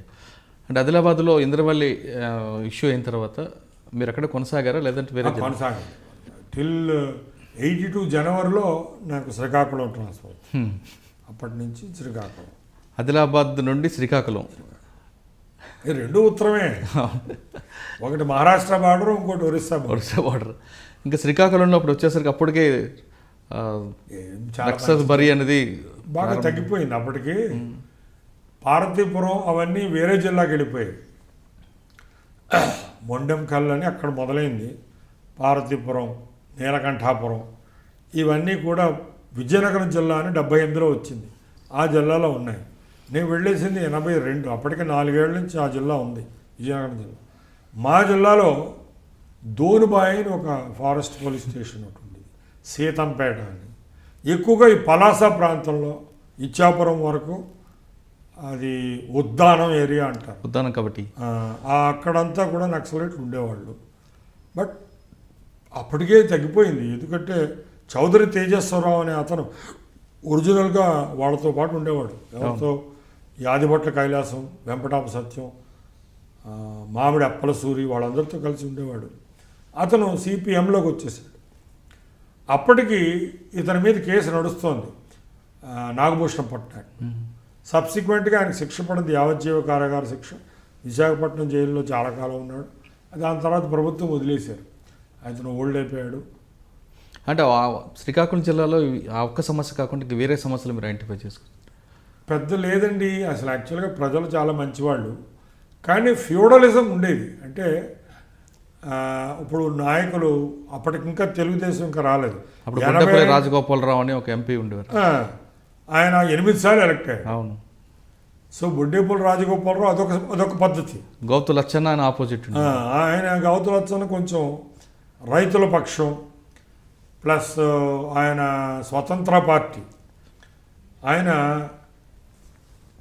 ఈ ఉద్దానం ఏరియాలో స్ట్రాంగ్. అవును. పలాస, ఇచ్చాపురం, సోంపేట. ఆయన సోంపేట, ఆయన ఊరు సోంపేట, బారువా ఆ బెల్ట్లో చాలా స్ట్రాంగ్. వాళ్ళ కులం కూడా స్ట్రాంగ్, సిగిడీలు అంటారు. అవును. అయితే బొడ్డేపల్లి రాజగోపాలరావు గారు కొంచెం స్టైలిష్, ఎడ్యుకేటెడ్ మ్యాన్. ఆయన ఆమదాల వలస, పొందూరు, శ్రీకాకుళం, పాలకొండ ఆ బెల్ట్లో చాలా స్ట్రాంగ్. దూసి. సో పొందూరు, ఈ కద్దరు పొందూరు ఆ బెల్ట్లో చాలా స్ట్రాంగ్. సో మొత్తానికి ఆయన ఓట్లు పడివి, ఆయన గెలుస్తూ ఉండేవాళ్ళు. ఆయన పాపులర్ మ్యానే, బట్ చదువుకునేవాడు. సో కాబట్టి పెద్ద పెద్ద ముఖ్యమంత్రులు వాళ్ళతో బాగా మాట్లాడేవాడు. Ruling party Congress. 83 వరకు వేరే పార్టీ లేదు ఆంధ్రప్రదేశ్లో, తెలుగుదేశం వచ్చిన తర్వాత. అప్పుడు మాకు తెలుగుదేశం జిల్లా ప్రెసిడెంట్గా మే 1982లో కింజరాపు ఎర్రన్నాయుడు అని ఆయనే జిల్లా ప్రెసిడెంట్. ఆయనే ఎన్టీ రామారావు వస్తే మైక్ పర్మిషను, స్టేజ్ పర్మిషను అన్నీ పాపం ఆయనే తీసుకున్నాడు. ఇప్పుడు ఆయన కొడుకే ఎంపీ. అవును. ఆయన పాపం చాలా కాలం చేశాడు ఎంపీ. రోడ్ యాక్సిడెంట్లో చనిపోయాడు. అవును. అంటే శ్రీకాకుళం జిల్లాలో ప్రజలు మంచోళ్ళు, కానీ సమస్య ఎక్కువ మీరు ఐడెంటిఫై చేయలేదని మీరు అంటున్నారు. సమస్యలు లేవండి. కానీ శ్రీకాకుళం టౌన్లో వరకు తీసుకుంటే రౌడీలు బాగా ఉండేవారు అప్పట్లో. ఒక నాయుడు ఎస్ఐ అని ఒక ఎస్ఐ. పెద్ద రౌడీజం ఏమీ లేదు. ఇంకా రాయలసీమలోనూ కడపలోనే ఎక్కువ రౌడీజం ఉండేది. ఇక్కడ ఏదో కొద్దిగా ఆ 7 రోడ్ జంక్షన్ దగ్గర సాయంత్రం వచ్చి అలా నిలబడ్డమే కానీ ఫ్యూడలిజం ఎందుకు అంటే డబ్బున్న భూస్వాములు అంటే చాలా భయం. నర్సనపేట ఏరియాలో హరిజనులకి దళితులకి లోపలికి హోటల్ లోపలికి వచ్చి కాఫీ తాగే హక్కు లేదు. అవును వాళ్ళ కిటికీలో ఒక అల్యూమినియం గ్లాస్ పెట్టేవాడు. వాడు టీ కావాలిస్తే డబ్బు ఇస్తే మీరు అందులో చెప్పిన నర్సనపేట, ఉమ్మరవెల్లి, కళింగపట్నం, గారా ఈ ప్రాంతం అంతా కూడా కాస్టిజం. అది కొప్పుల వెలమాజ్ అండ్ కాళింగులు కాలింగ్. డామినేషన్. సో మాకు ఎమ్మెల్యేలు కూడా కొంత భూస్వామి వర్గం వాళ్ళే ఉండేవాళ్ళు. ఒక టెక్కల ఎమ్మెల్యే మాత్రం కె అప్పల నరసింహ బొగత అనే అతను మాత్రం బ్రాహ్మిన్, ఆయన కాళింగులు కాదు. మిగిలిన వాళ్ళంతా అక్కడ బీసీలు 90% ఆ జిల్లాలో. అవును. ప్రతి డబ్బున్నవాడు బీసీయే. డబ్బు లేని బీసీ అక్కడ ఎవరు లేరు. తూర్పు కాపులు డబ్బు ఉన్నవాళ్ళే. కాళింగులు మహా డబ్బున్న వాళ్ళు, శ్రీముఖలింగం యొక్క గుడికి వాళ్ళు పూజారు. అవును. సో వాళ్ళు బ్రాహ్మిన్స్తో సమానం.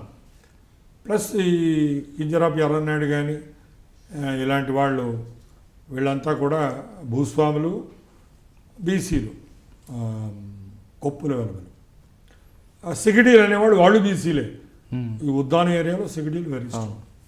ఇది కాకుండా ఇచ్చాపురంలో రెడ్డిలు అని ఉండేవాళ్ళు, వాళ్ళు బీసీలే. సో రకరకాల వాళ్ళు అంతా బీసీ డామినేషన్. బీసీలు కాని వాళ్ళు అక్కడ 2 కులాలు. ఒకటి బ్రాహ్మిన్స్, ఇంకోటి తెలంగాణ ఒక కులం ఉండేది.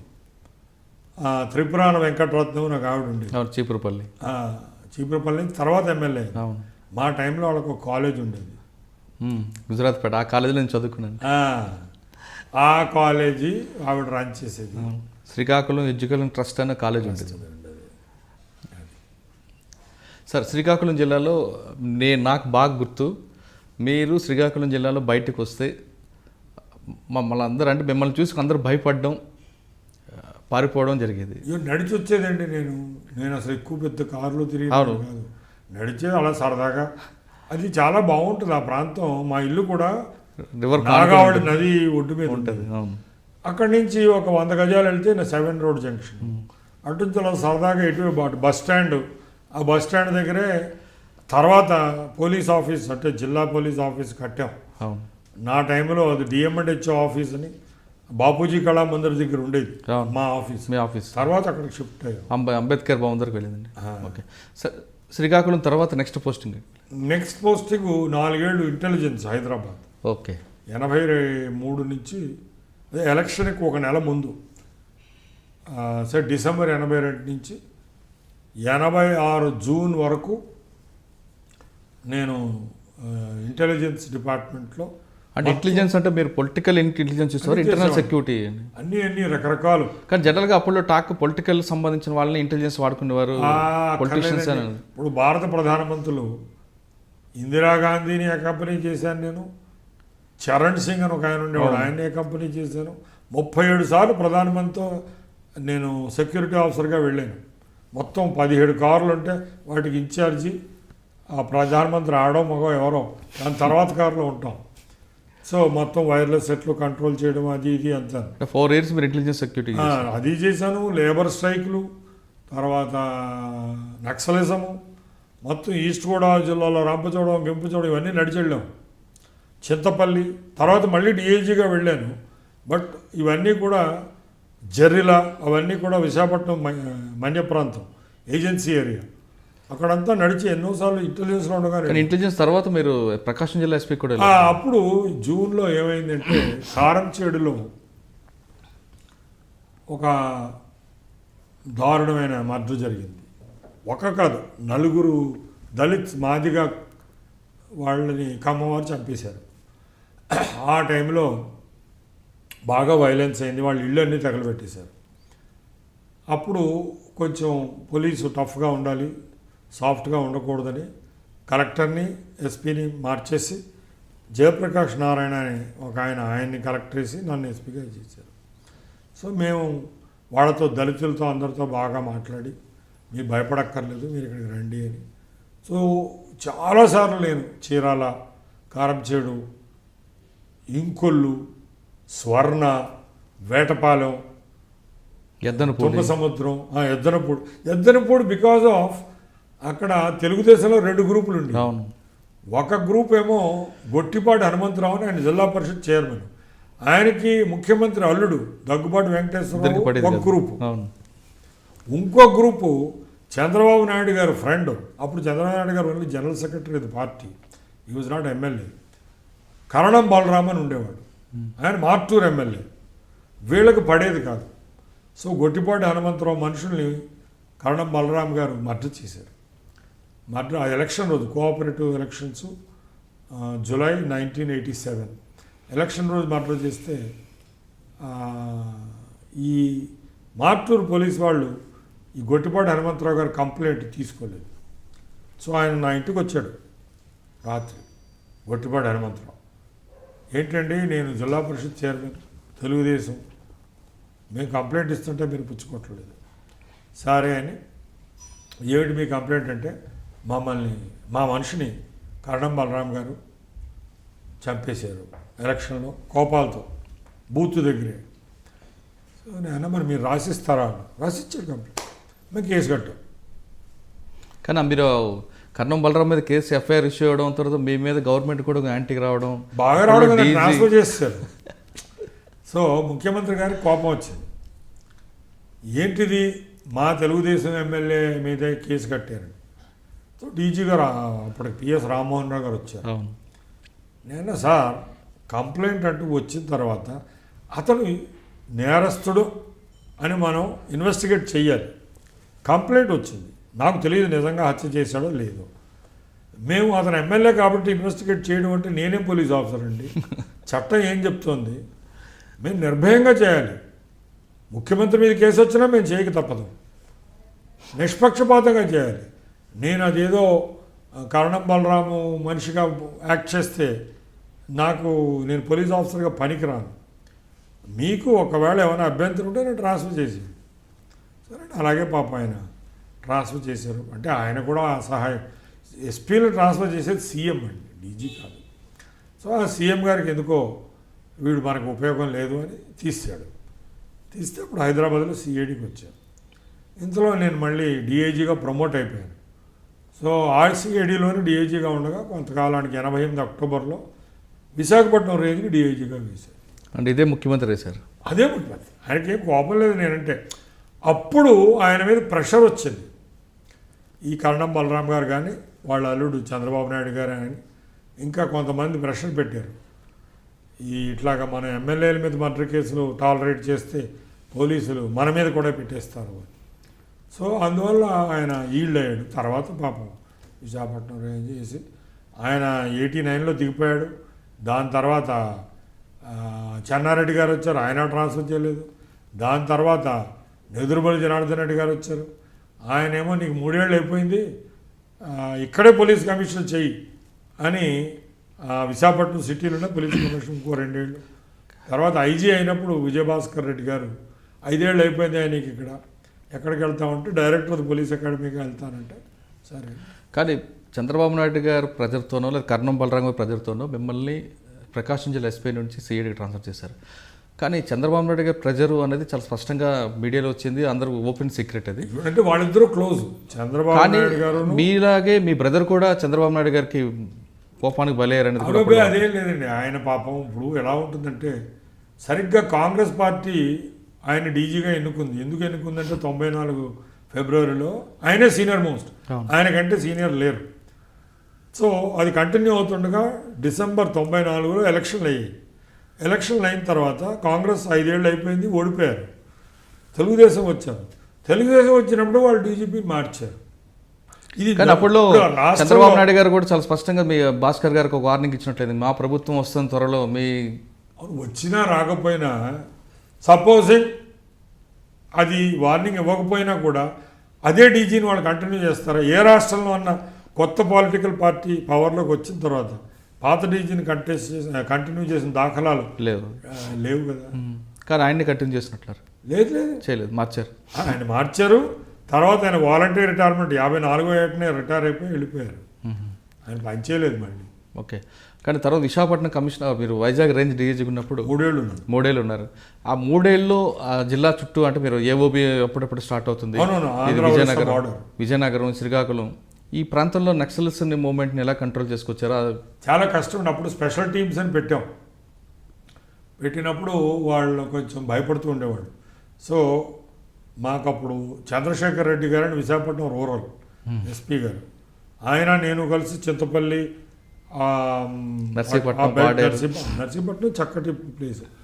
ఇంకా యాక్చువల్గా సీలేరు, ఇంకా అవతలకి దెర్ ఇస్ వన్, అక్కడ ఒక ఎన్కౌంటర్ అయింది. పెద్ద బయలు, చిత్రకొండ, ఇంకా పైనండి గుత్తుకొండ. యాక్చువల్గా ఒరిస్సా అక్కడి నుంచి కనిపిస్తూ ఉంటుంది. దాని పేరు కోరుకొండ. ఓకే. ఆ కోరుకొండ దగ్గర ఒక ఎన్కౌంటర్ అయింది. సో అందులో అవతల సైడ్ పాపం వాళ్ళు ఫైర్ చేశారు, వీళ్ళు ఫైర్ చేశారు. వీళ్ళు మన పోలీసులు ఫైరింగ్కి ఏందో వాళ్ళు కొంతసేపు అయిన తర్వాత ఏమి చెప్పలేదని వెళ్ళారు. పగలు అక్కడ డెడ్ బాడీ ఉంది, ఎవరిదో తెలీదు. వాడిని పొలోమని మోసుకుని నర్సీపట్నం తీసుకొచ్చారు. ఆ ప్లేస్ నుంచి నర్సీపట్నం 100 కిలోమీటర్లు. ఇది కొండ కింద నర్సీపట్నం. అక్కడ తీసుకొచ్చి శివ పంచాయతీ పెడుతుంటే అక్కడ ఈ చెట్లకు ఒక పోస్టర్లు అతికించారు. అరుణారుణ జోహార్లు, ఎవరు కామ్రేడ్ కృష్ణ.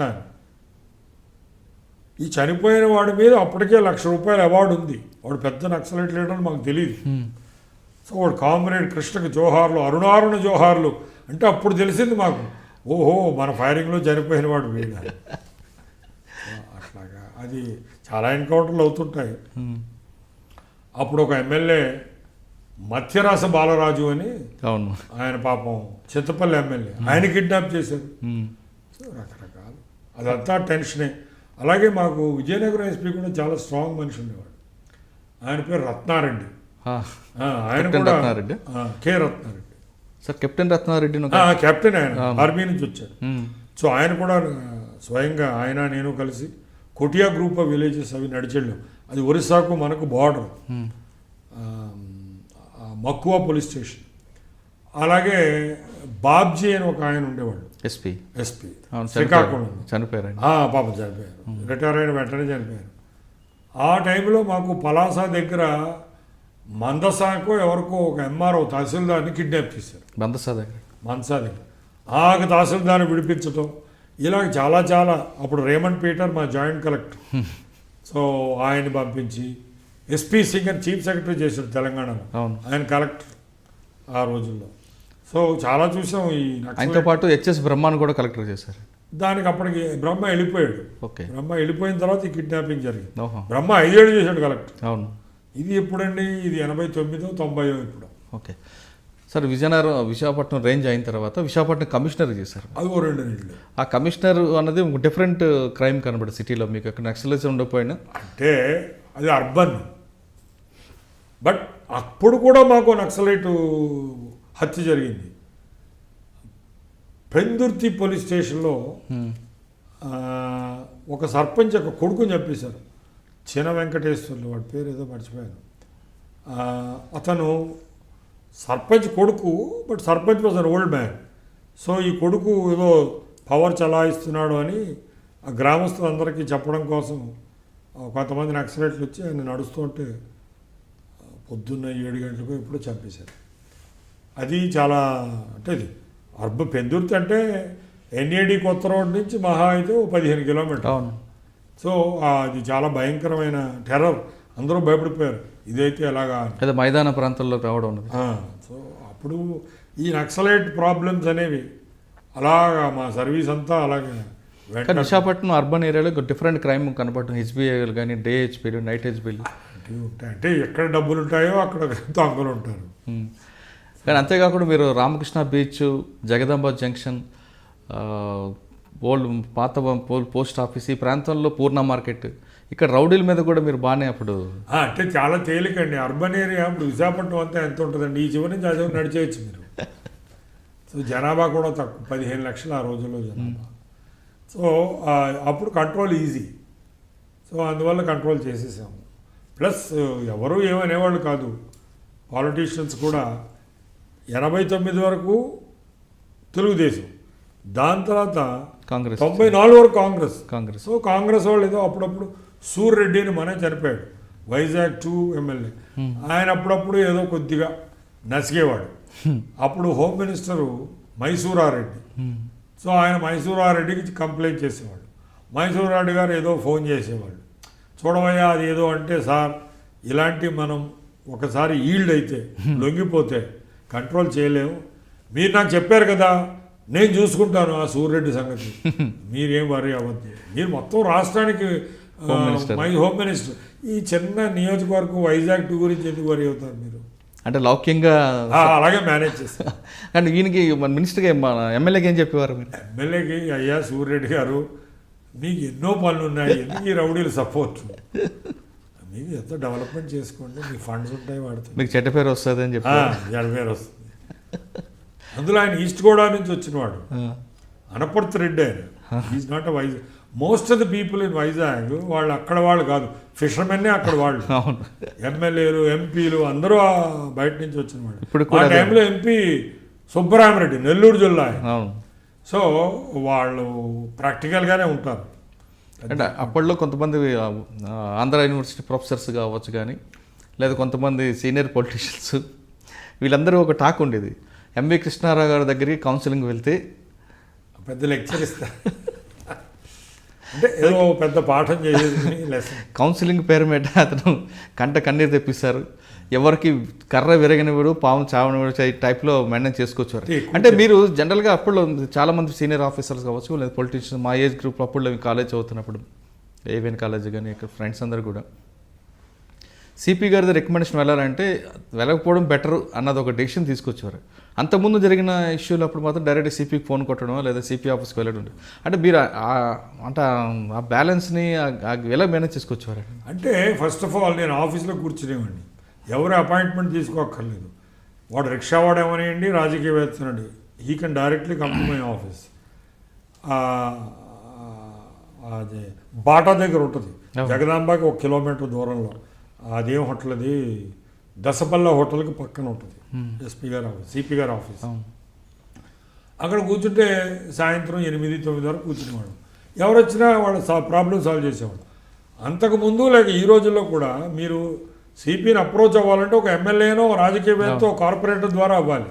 డైరెక్ట్గా వెళుతున్నప్పుడు అది అయితే అవుతుంది, లేకపోతే లేదు.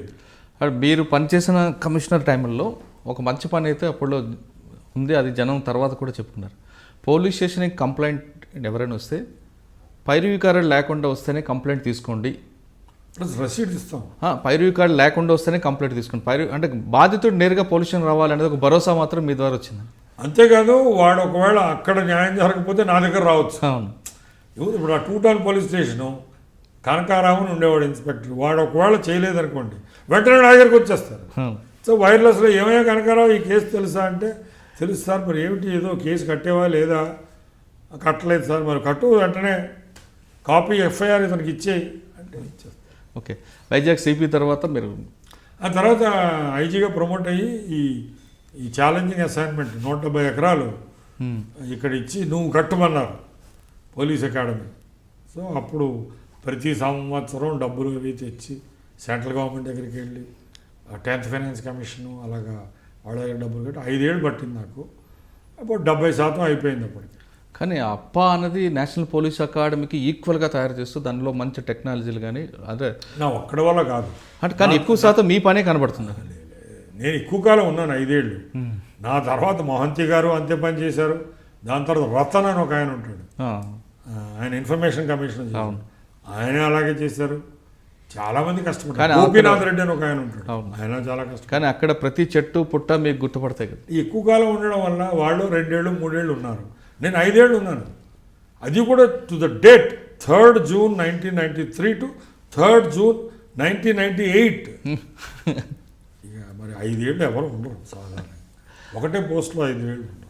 అంటే ఎందువల్ల మీకు ఆ పోస్ట్కి పరిమితం చేస్తారు? అంటే యాక్చువల్గా అప్పటికి ఈ యాక్టివ్ సర్వీసింగ్ అది అయిపోయింది. నాకు ఐజీ ర్యాంక్ వచ్చిన తర్వాత ఇంకేం ఉండదు, ఇంకొకటే పోస్ట్ ఆ రోజుల్లో. ఐజీ కానీ అడిషనల్ డీజీ కానీ అయితే హైదరాబాద్ సిటీ పోలీసు. అప్పటికి నా వయసు ఇంకా 43. సో అందువల్ల అప్పుడేంటి అది రిటైర్ అయ్యే ముందు చేస్తారు హైదరాబాద్ పోలీస్ కమిషనర్. ఆ రకంగా చూస్తే నేను మరీ చిన్న వయసులోనే 52 హైదరాబాద్ పోలీస్ కమిషనర్. నా ముందున్న ఆయన రాములు గారు 59 ఏళ్ళప్పుడు హైదరాబాద్ పోలీస్ కమిషనర్, అక్కడి నుంచి డీజీపీ అయిపోయి రిటైర్ అయిపోయారు. అవును. నేను కమిషనర్ పోలీస్ కంటిన్యూ అవుతుండగా ఆయన రిటైర్ అయిపోవడం, సుకుమార అని ఇంకొక కమిషనర్ డీజీపీ వచ్చారు. ఆయన డీజీ, బట్ ఆయన కూడా లాస్ట్ స్టేజ్. ఆయన నాకు నా ముందు పోలీస్ కమిషనర్లో ఒకరు. ఓకే. రాములు గారికి ముందు ఆయన. ఓకే. తర్వాత నెక్స్ట్ ఎక్కడికి? తర్వాత అప్పలో ఉండగా నిజామాబాద్ జైల్లో 72 మంది ఖైదీలు వెళ్ళిపోయారు, అవును, పారిపోయారు. పారిపోతే అప్పుడు ముఖ్యమంత్రి చంద్రబాబు నాయుడు గారు ఇలాంటి దానికి కొంచెం గట్టిని తీసుకురావాలి అని మా డీజీ గారు దొర చూడండి ఎవరన్నా ఉన్నారంటే ఇక్కడ కృష్ణారావు అని ఆయన ఉన్నాడండి, 5 ఏళ్ళ నుంచి ఒకటే చోట ఉన్నాడు, సాధారణంగా 3 ఏళ్ళకి ట్రాన్స్ఫర్ చేసేస్తాం, 5 ఏళ్ళ నుంచి ఉన్నాడు, మీకు అభ్యంతరం లేకపోతే ఆయన వేయచ్చు అన్నాం. అయితే సరే వేసేయండి అన్నాం. వేసేసారు ఆయన. వేసిన తర్వాత అంటే ఐజీ సీఎం వేశారు, డీజీ యాజ్ ఏ జీతం ఐజీ, పోస్ట్ డీజీ ప్రెసెన్స్. నా ముందున్న ఆయన ఫుల్ డీజీ జనకరాజ్ అని. ఈ ఎస్కేప్ అవడంతో ఆయన ట్రాన్స్ఫర్ చేశారు, పోస్టింగ్ ఇవ్వాల. ఆయన్ని బాగా ఇన్సల్ట్ చేశారు. అంటే ఆయన టైంలో ఎస్కేప్ జరిగింది కాబట్టి కొంచెం అది ఇబ్బంది ఉంటుంది. ఆయన రెస్పాన్సిబుల్ కాదు దానికి. ఎక్కడో నిజామాబాద్లో జరిగింది, అది ఉగాది పండగ రోజు. ఎందుకంటే ఆ రోజున వీళ్ళంతా ఎవరిళ్ళకి వాళ్ళు వెళ్ళిపోయారు, ఈ జైలు ఇన్ఛార్జ్ ఎవరూ లేరు. సో అక్కడ ఒక హెడ్ కానిస్టేబుల్ లాంటి వాడు హెడ్ వార్డర్ ఉంటే వాడికి మంది ఇచ్చేశారు, వాడి జేబులో తాళాలు ఉంటే అవి తీసుకుని వెళ్ళిపోయారు. ఇది ఎవడో గోడ దూకింది కాదు, ఏం కాదు, అలాగే వెళ్ళిపోయారు. 72 మంది వెళ్ళిపోయారు. సో ఆ యొక్క అది మ్యాటర్ ఆఫ్ షేమ్ అని. సో నన్ను వేశారు. నన్ను వేస్తే ఏదో నెమ్మదిగా కొన్నాళ్ళకి డీజీ గారు ముందు కలిసి, దొరగారు నువ్వు గట్టిగా చేయబోయా ఏం పర్లేదు, నీకేం కాదన్నారు. సో ముఖ్యమంత్రి గారిని కలిశారు. కలిస్తే ఆయన అన్నారు, మీకు చాలా సపోర్ట్ చేస్తాం సార్, కానీ మీరు మార్చాలి డీజీ ఈ జైళ్ళ శాఖను, ఎలాగైనా మార్చేయాలి, డిసిప్లిన్ పెట్టాలి. సరే అయితే మరి ఎట్లా సార్ అంటే అప్పుడే మాధవరెడ్డి గారు హోమ్ మినిస్టర్. మాధవరెడ్డి గారు కొత్తగా వచ్చారు మన జైళ్ళ శాఖకి డీజీగా, మీరు ఫుల్ సపోర్ట్ చేసేయండి అన్నారు. ఇక సీఎంఏ చెప్పారు. సో ఫస్ట్ నేను వెళ్ళాను. ఒక వారం రోజుల్లో ఆ యూనియన్ వాళ్ళు వచ్చారు. పోలీసుల్లో యూనియన్ ఉండదు, జైలు శాఖ యూనియన్ ఉంది. వాడు ప్రెసిడెంట్, వాడు విశాఖపట్నం వాడు, దేవుళ్ళు వాడి పేరు. జనరల్ సెక్రటరీ తెలంగాణ వాడు, వాడు నల్గొండ వాడు, వాళ్ళంతా వచ్చారు. వచ్చి మా డిమాండ్స్ ఇవన్నీ ఏదో ఇచ్చారు. నేను అయ్యా నాకు ఈ డిపార్ట్మెంట్ గురించి ఏమీ తెలియదు, ఇప్పుడే వచ్చాను, కొంచెం నేర్చుకోనివ్వండి, నాకేం తెలియదు, కాబట్టి మీరు టైం ఇస్తే ఏమన్నా ఈ డిమాండ్స్ చదువుతాను, ఇప్పుడు చదవమంటే చదువుతాను, నాకేం అర్థం కాదు. సో నేను మీకు ఎలాంటి సహాయం చేయలేను. వాళ్ళకి ఎందుకో నచ్చలేదు. సో ఆ తర్వాత వాళ్ళ భార్యను పంపి నన్ను ఘెరావ్ చేశారు. ఘెరావ్. సరే ఎంతసేపు ఉంటారు, 2 గంటలు ఉన్నారు ఆడవాళ్ళు. నేను అలా నిలబడ్డాను వాళ్ళ మధ్య. సో 9 అయింది. చూడమ్మా, మీకు పిల్లలు ఉంటారు, మీ ఆయనలు వచ్చుంటారు, మీరు వంట ఉండొద్దా, ఇక్కడ నన్ను ఇక్కడ పట్టుకుని ఏం లాభం, నాకేం పర్వాలేదు, నాకు అప్పుడే ఆకలేదు, రేపు 9కి కానీ ఆకలేదు, మరి మీ సంగతి ఏంటి అంటే సరే అని వెళ్ళిపోయారు. అంటే అక్కడ కూడా లౌక్యం, అంతే కదా, వాళ్ళతో మనకు పేచీ లేదు, అందులో ఆడవాళ్ళు హౌస్ వైఫ్స్. సో మొత్తానికి ఆ యూనియన్ వాళ్ళు ఏం చేయాలో తోచలేదు. ఈ లోపల నేను నెమ్మదిగా ఈ నిజామాబాద్ జైల్లో ఎస్కేప్ అయిన వాళ్ళందరికీ కూడా సస్పెన్షను అది ఇది, కొత్త వాళ్ళు వేయడం, మిగిలిన ఇంకా 241 జైల్స్ ఉన్నాయి ఇది కాకుండా, అవన్నీ విజిట్ చేయడం, ఎక్కడైనా స్లాక్నెస్ అది ఉంటే పనిష్మెంట్స్ ఇవ్వడం, అలాగేదో చేస్తున్నాం. ఆ నేపథ్యంలో వాళ్ళ జనరల్ సెక్రటరీ సార్ ఇలాగైతే కష్టం, మాకు మాధవరెడ్డి గారు చాలా క్లోజు, మా యొక్క honorary president MLA పయ్యావులు Keshav, Uravakonda MLA Telugu Desam, మరి ఆయన వచ్చి మీతో మాట్లాడతారు. తప్పకుండా మాట్లాడు, ఎమ్మెల్యే గారు చాలా మర్యాద ఇస్తాం. ముందు ఆయన పాపం మర్నాడు ఫోన్ చేశారు. ఆయన ఎంబీఏ, ఇంగ్లీష్ చక్కగా మాట్లాడతాడు. పయ్యావుల వెంకటనారాయణ ఫేమస్ పాలిటీషియన్ కొడుకు ఆయన. సో ఆయన ఐఎమ్ కేశవ్ హియర్ అంటే, చెప్పండి సార్ ఏమిటి అంటే, I'm the honorary chairman of your union. I have a complaint. What is your complaint? So you are not listening to our union leaders. It's not as though I am against that. I didn't understand what their demands were. It takes me some time. Meanwhile, I have a job to do. And therefore, I am attending to my job and learning what is this process department. So, no. This is not how you should function. You are the ruling party. I have not come here voluntarily. If you don't like me, go to the CM and get me transferred. ఆయన phone పెట్టేశాడు. ఆ తర్వాత ఎందుకైనా మంచిది ఈ కబురు సీఎంకి చెప్దామని నేను ఆ రోజుల్లో మనకు ఒక ఐజీ ఇంటెలిజెన్స్ చాలా మంచి శివశంకర్ ఉన్నాడు. శివశంకర్ నా దగ్గర ఈ పోలీస్ అకాడమీలో జాయింట్ డైరెక్టర్గా పనిచేశాడు 1.5 సంవత్సరం. సో నాయన శివ్, ఇది ఏదో ఇలా జరిగింది, I want to tell the CM, otherwise I don't meet the CM very often, once in year అంతే. So I want meet him అంటే, yes I get in appointment అని పాపం చెప్పాడు. రాత్రి 9 గంటలకు సెక్రటేరియట్కి రండి అన్నాడు ఆయన. అప్పటికి సీఎం గారు ఉన్నారు, ఇంకా సెక్రటేరియట్కి వెళ్ళాను. ఆ తర్వాత అప్పుడు అశోక్ గజపతి రాజు గారు ఉన్నారు, ఆయన వేరే మంత్రి, ఫినాన్స్ మినిస్టర్ ఏదో. సో ఏమిటి, వై హ్యావ్ యూ కమ్ అన్నారు. There is one MLA Payyavula Keshav sir. He is the honorary chairman of the union. He is not happy with me. So you better transfer me out. I chose you. I alone can transfer you. You ignore that Keshav. కానీ అప్పుడు ఈయన లేడు, ఆయన పేరేమిటి, మాధవరెడ్డి గారు లేరు. Only Ashok Gajapati రాజు గారే ఉన్నారు. మాధవరెడ్డి గారు సీఎం గారు చెప్పలేదేమి. ఇది ఇలా ఉండగా కొన్నాళ్ళకి కొన్ని జైళ్లలో ఖాళీలు ఎక్కువగా ఉన్నాయి, కొన్ని జైళ్లలో స్టాఫ్ ఫుల్గా ఉన్నారు. రాజమండ్రి జైలు ఫుల్, ఎందుకంటే మంచి ప్లేస్ అది. చెంచల్ కూడా ఫుల్. ఆసిఫాబాద్ 30 మంది ఉండవలసింది 2. అలాగే దూరం ప్రాంతాలు, వెంకటాపురం ఒకడే ఉన్నాడు అక్కడ. సో అలాంటివన్నీ జైల్స్లో అన్నీ కూడా ఉంటాయి. నేను అన్నాను, మీరంతా అప్లికేషన్ ఇవ్వండి, ఎక్కడికి వెళ్ళాలో ఖాళీ ఉంటే నేను తప్పకుండా అక్కడ మిమ్మల్ని పోస్ట్ చేస్తాను. బట్ ఎవరికి 3 ఏళ్ళు అయిందో నేను ఇంకా వాళ్ళని అక్కడ కంటిన్యూ చేయను, 3 ఏళ్ళు మ్యాక్సిమం. సో మీరు 3 చాయిస్లు ఇవ్వండి. ఫస్ట్ చాయిస్, నేను ప్రస్తుతం రాజమండ్రిలో ఉన్నాను, నాకు పలానా జైలు వేయండి. బట్ మీరు మీ జీవితంలో కానీ ఎప్పుడూ ఒక్కసారి కూడా సబ్ జైల్స్లో పనిచేయకపోతే మీకు సబ్ జైల్స్కే వేస్తాను. మీరు రాజమండ్రి నుంచి విశాఖపట్నం వెళ్తారంటే ఒప్పుకోను, లేక విజయవాడ డిస్ట్రిక్ట్ చేయాలంటే ఒప్పుకోను, సబ్ జైలు చేయాల్సింది అని రూల్స్ పెట్టారు. దాని ప్రకారం మీరు ఒక 1 నెల రోజులు లోపల 3 ప్రిఫరెన్స్లు ఇవ్వండి అని 3 ప్రిఫరెన్స్లు ఇచ్చారు. ఇస్తే అవన్నీ పెద్ద రిజిస్టర్లో రాశారు.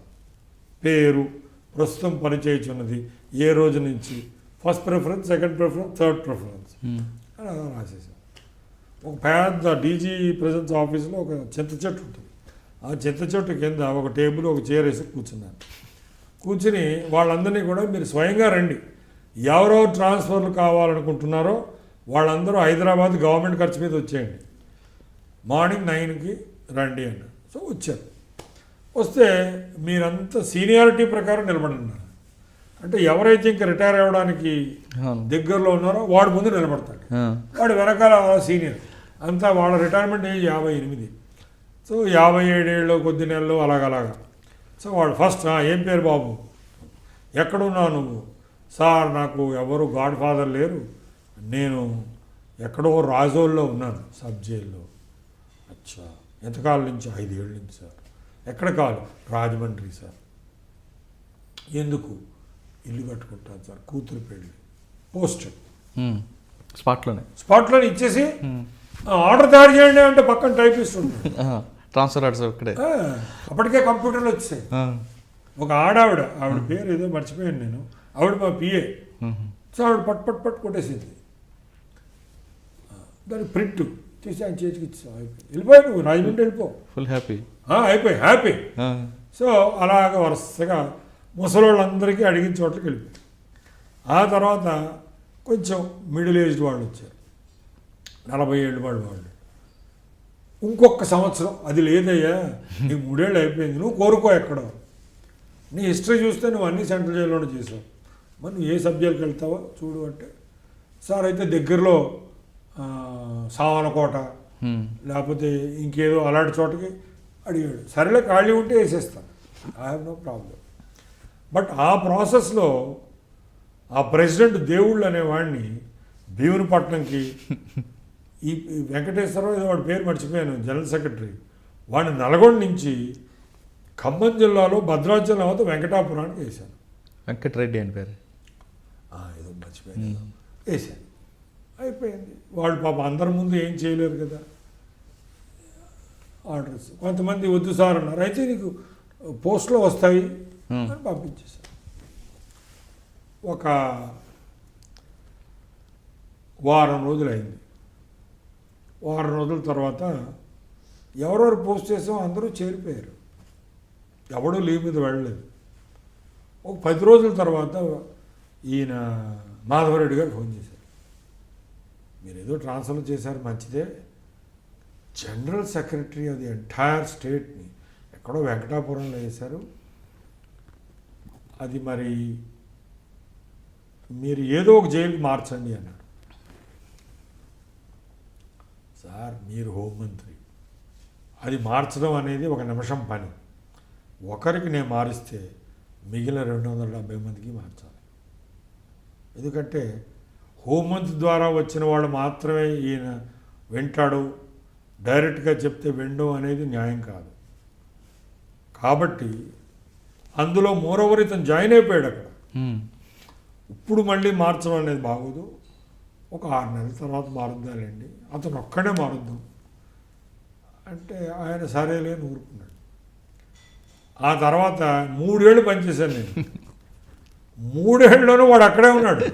ప్రతిసారి ఈ ఉగాదికో ఎప్పుడో వచ్చి ఓ పూలమాల వేసేవాడు. ఏమిటయా నువ్వు నాకు శత్రువు కదా అన్న. శత్రువు ఎందుకు సార్, మీరు డిపార్ట్మెంట్లో ఏ యూనియన్ లీడర్ అవసరం లేకుండా డైరెక్ట్గా వింటున్నారు, ఎవరి కష్టాలున్నా చెప్పుకుంటున్నారు. మీరు పోనీ నాకు దూరంగా వేశారు, పోనీ ఎవరికన్నా మీరు దగ్గర వేశారా? లేదు. సో మా కంప్లైంట్ ఏముంటుంది, మీరు మా జీతాల గురించి పే కమిషన్ ఎదురుగుండా చాలా గట్టిగా ఆర్గ్యూ చేశారు. మీరు ఏమన్నారు, మీరు పోలీస్ డిపార్ట్మెంట్ నుంచి వచ్చినా జైళ్ళ శాఖలో డ్యూటీలు కష్టమని వీళ్ళకంటే ఓ 10 రూపాయలు ఎక్కువ ఇమ్మన్నారు. ఇంతవరకు ఏ ఐపీఎస్ ఆఫీసర్ అలా అనలేదు, కాబట్టి మేము మీ తరపునే మీరు ఎక్కడ వేసినా అక్కడే ఉంటామని. సో 3 ఏళ్ళు అయిపోయింది. దాని తర్వాత నేను సెక్రటేరియట్కి వెళ్ళిపోయాను. ఆ తర్వాత మళ్ళీ డీజీ ఫైర్ సర్వీసెస్ తర్వాత పోలీస్ కమిషనర్. సార్, జైల్స్ డిపార్ట్మెంట్లో మీరు ఒక కొత్త ప్రణాళికలు తీసుకొస్తూ అప్పుడున్న సిస్టమ్ని మాడిఫై చేసుకుంటూ లేటెస్ట్ టెక్నాలజీ రావడం, అదే టైంలో హైటెక్ జైలు కట్టాలని కూడా ప్రతిపాదన రావడం, ఆ ప్రతిపాదన తర్వాత చర్లపల్లి జైలు వరకు వచ్చింది. కానీ జైలు డిపార్ట్మెంట్లో అప్పుడులో సెల్ ఫోన్లు మాట్లాడడం ఒకటి, కానీ అంటే మీ తర్వాత సెల్ ఫోన్ స్టార్ట్ అయ్యేది.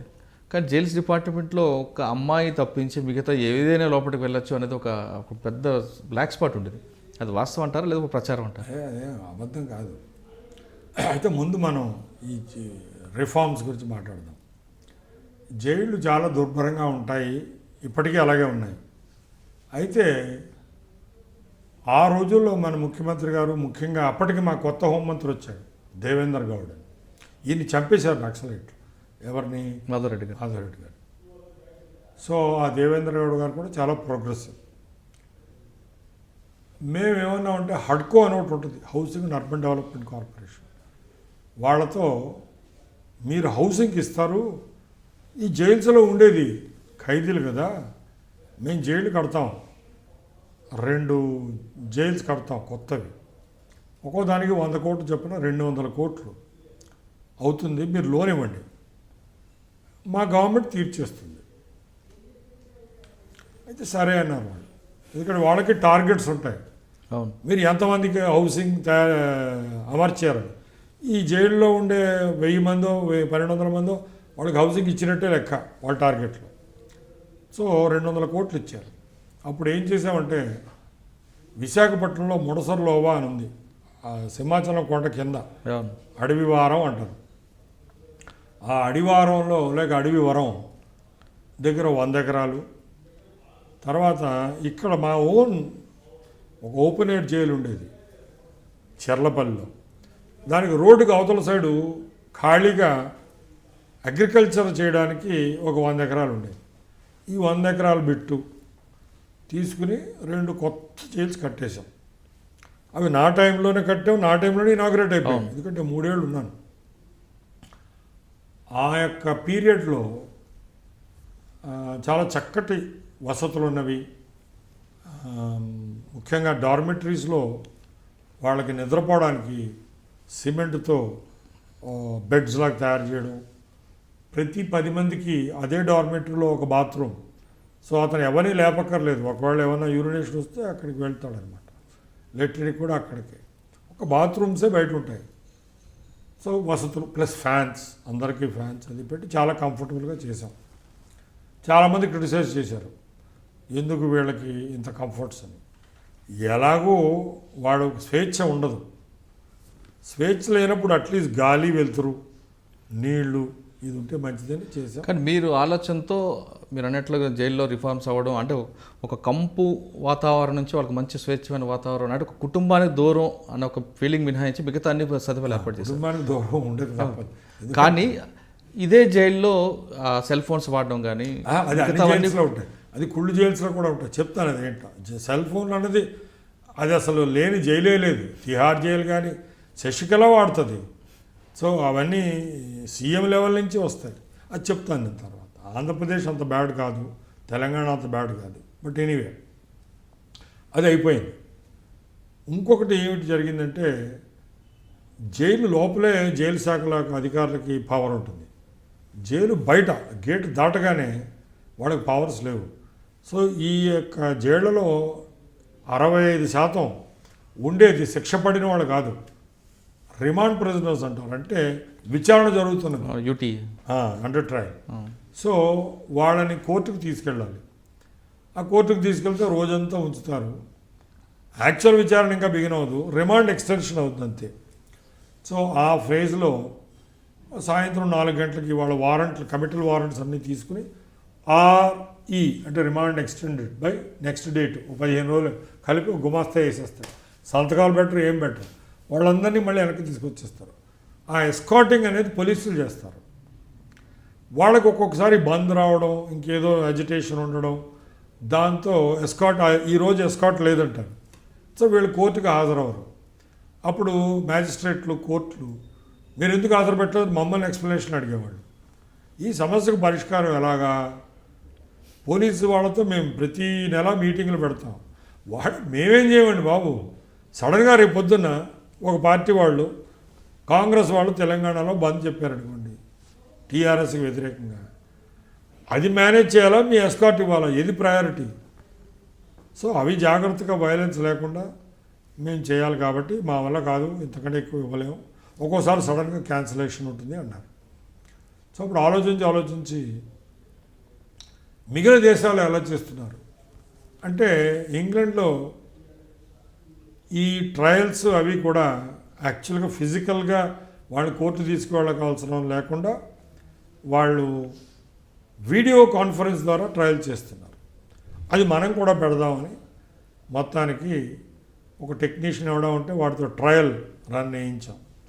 NIC అని ఉంటుంది, నేషనల్ ఇన్ఫర్మాటిక్స్ కమిషన్, వాళ్ళ సహాయంతో మా హోమ్ మినిస్టర్ గారికి డెమాన్స్ట్రేషన్ ఇప్పించాం.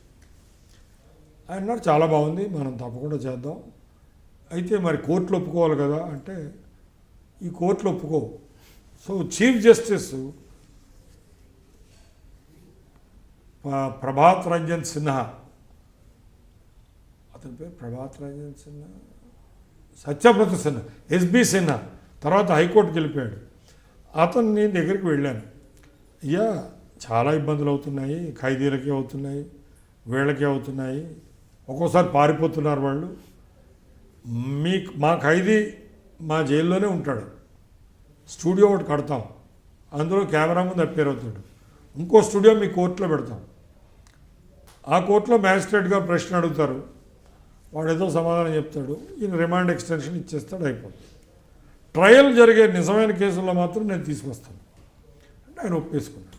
ఆయనకి ఒక డెమాన్స్ట్రేషన్ ఇచ్చాం. ఆయన మొత్తం 36 జడ్జిలు అందరూ వచ్చి జూబిలీ హాల్లో డెమాన్స్ట్రేషన్ చూశారు. ఆయన అప్రూవల్ అన్నాడు, రాసిచ్చాడు. సో అప్పుడు మేము లా సెక్రటరీ దగ్గరికి వెళ్తే అబ్బాయి చట్టం ఒప్పుకోదన్నాడు. సెక్షన్ 167లో మీరు ఫిజికల్గా ప్రొడ్యూస్ చేయాలనుంది, దాన్ని మార్చాలన్నాడు. సో మా హోమ్ సెక్రటరీ రఘోత్తమరావు గారు ఉండేవారు, చాలా మంచి ఆయన అడిగితే ఏముంది మరి అమెండ్ చేద్దాం అన్నాడు. So either in person or through the medium of electronic video linkage అనే వర్డ్స్ యాడ్ చేసి ఆ సిఆర్పిసి కోడ్ ఆఫ్ క్రిమినల్ ప్రొసీజర్కి మేము ఆ చట్టం అసెంబ్లీలో పెట్టాం. ముఖ్యమంత్రి గారు అప్రూవ్ చేశారు కాబట్టి టక్మని పాస్ అయిపోయింది. అంటే వీడియో లింక్ సిస్టమ్ అనేది మీతోనే స్టార్ట్ మాతో ఇండియాలో, ఆ తర్వాత 17 రాష్ట్రాల్లో. ఇప్పుడు 2009లో చిదంబరం గారే దాన్ని మొత్తం ఇండియా అంతా పార్లమెంట్లో పెట్టాడు. అదే చట్టం, అదే పదాలు, అదే వర్డ్స్. మేమేం పదాలు వాడామో స్టేట్ అమెండ్మెంట్లో అదే పెట్టారు అన్నమాట.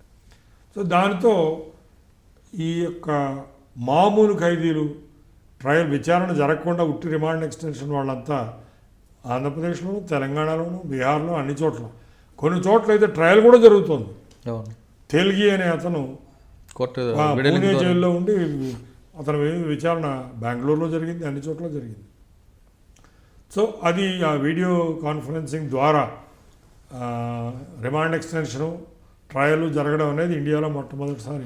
మీరు వీడియో లింక్ ద్వారా మంచి కార్యక్రమం చేపట్టారు, కానీ సెల్ ఫోన్లు లోపలికి వెళ్ళడం, చెప్తాను సెల్ ఫోన్ తర్వాత ఇది ఎప్పటి నుంచో ఉంది, కానీ లోపలికి గంజా వెళ్ళడం, తర్వాత వెళ్తాయండి, అసలు వెళ్ళడం ఏమీ లేదు. ఈ యొక్క జైళ్ల శాఖను పెట్టింది బ్రిటిష్ ప్రభుత్వం. ఎప్పుడు పెట్టింది? పోలీస్ డిపార్ట్మెంట్ ఎప్పుడైతే ఇండియన్ పీనల్ కోడ్తో పాటు వచ్చిందో 1861, 1861, ఈ పోలీసులు అరెస్ట్ చేసిన వాళ్ళని ఎక్కడ పెట్టాలి? జైల్లో పెట్టాలి. ఎవరిని జైల్లో పంపించాలన్నా ఒక కోర్టు ఉండాలి. సో కోర్టులు, జైళ్ళు, పోలీసులు అంతా 1861లోనే వచ్చారు. అప్పుడే భారతీయ శిక్షా స్మృతి అంటే ఇండియన్ పీనల్ కోడ్ కూడా వచ్చింది. అప్పుడే కోడ్ ఆఫ్ క్రిమినల్ ప్రొసీజర్ కూడా వచ్చింది. అప్పటి నుంచి ఈ జైలు శాఖలో రాత్రులు ఎవరు ఉండరు, తాళం వేసి వెళ్ళిపోతారు. ఆ తాళం వేసే ముందు ఒక వార్డర్ అంటాడు, కానిస్టేబుల్ ర్యాంక్, అతను అందరినీ లెక్క పెట్టుకుని లాక్ చేస్తాడు. సో జనరల్గా వాళ్ళకి కొన్ని బలహీనతలు ఉంటాయి. సిగరెట్లు, ఈ సిగరెట్లు తెప్పించుకోవడం, దానికి న్యాచురల్లీ వీడు లంచం అడుగుతాడు. అలాగే ఆ రోజుల్లో బీడీలు, టొబాకో అవన్నీ కూడా గత ఆల్మోస్ట్ 170 ఏళ్ళ నుంచి నడుస్తున్నాయి. ఇదిలా ఉండగా కొంతమంది లిక్కర్ అద్దెప్పించుకునేవాళ్ళు. ఎందుకంటే నేను తాగుబోతున్నాండి, అది తాగకపోతే వణుకు. సో మీరు బయట నుంచి ఓ జేబులో పెట్టుకుని ఓ సీసా తీసుకురండి. ఇవన్నీ అలాగా వస్తూనే జరుగుతూనే ఉన్నాయి.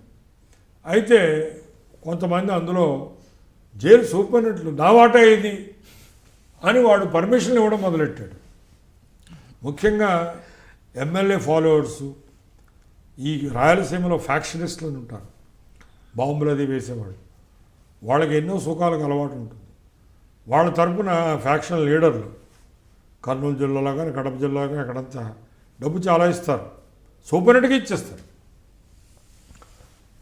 వాళ్ళంతా కలిసి అది పంచుకుంటారు, అదే ఫెసిలిటీ డబ్బు ఇచ్చిన వాడికి ఇస్తారు, లేకపోతే ఇవ్వరు. అది ఎంతవరకు వచ్చిందంటే జయలలితకి 17 ఏళ్ల క్రితం శిక్ష పడింది, జైలు శిక్ష 7 ఏళ్ళు. ఆవిడతో పాటు శశికళకు కూడా పడింది. అయితే ఆ శిక్ష మీద వాళ్ళు కర్ణాటక హైకోర్టులో డబ్బులు ఇచ్చి అక్విటల్ చేయించుకున్నారు. దెన్ సుప్రీంకోర్టుకి వెళ్ళింది.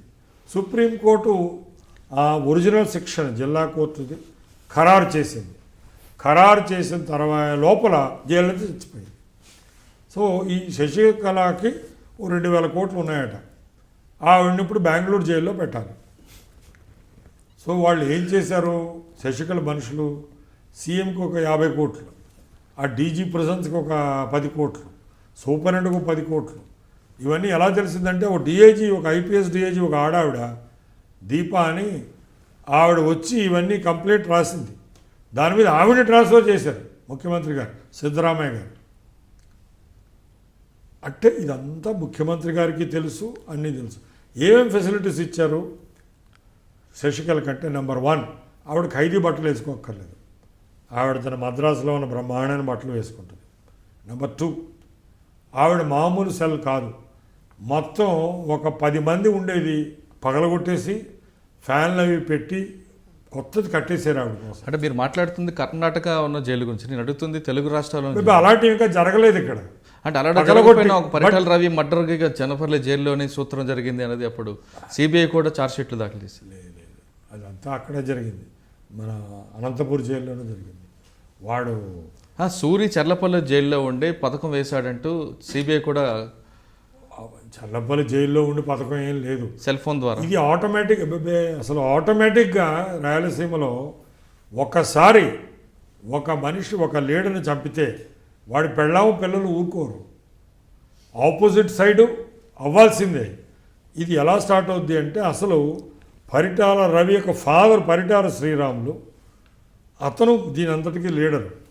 అతను కొంతమంది చంపించాడు. ఇప్పుడు పరిటాల రవి ఈ మధ్యలో సూర్యనారాయణ రెడ్డి అనబడి సూర్యుని వాళ్ళ నాన్న న్యూస్ పేపర్ చదువుతుంటే ఒక టీవీ రిపేర్కి టీవీ కాదు రేడియో రిపేర్కి చేస్తే అందులో బాంబు పెట్టి తీసుకొచ్చారు మార్నింగ్ 8 o'clock. రేడియో కాదు, టీవీ బాంబుతో చంపించారు. అప్పుడే సూర్య నిర్ణయించుకున్నాడు, అదేదో ఇప్పుడు కాదు అది. అంటే అది వాళ్ళిద్దరి మధ్యన పాత కక్షల మర్డర్ అయిందని అంటారు, కానీ దానికి డెసిగ్నేట్ చేస్తారు పలానా వాడిని, నీకు ఇదిగో 2 లక్షలు క్యాష్ ఇస్తున్నాను, నువ్వు మర్డర్ చేస్తే 50 ఎకరాలు ఇచ్చేస్తాను. కానీ చర్లపల్లి జైల్లోనే మేము వచ్చక పథకం చేశానంటూ మొద్దుసీని కూడా కన్ఫెషన్ ఇచ్చారు అంటాడు. ఎందుకంటే వాళ్ళు అప్పుడు చర్లపల్లి జైల్లో ఎవరెవరు కలిశారు ఆయన్ని, అప్పుడు leader of opposition YS Rajasekhara Reddy కలిశాడు. అఫీషియల్ రికార్డులో ఆయన సంతకం పెట్టాడు.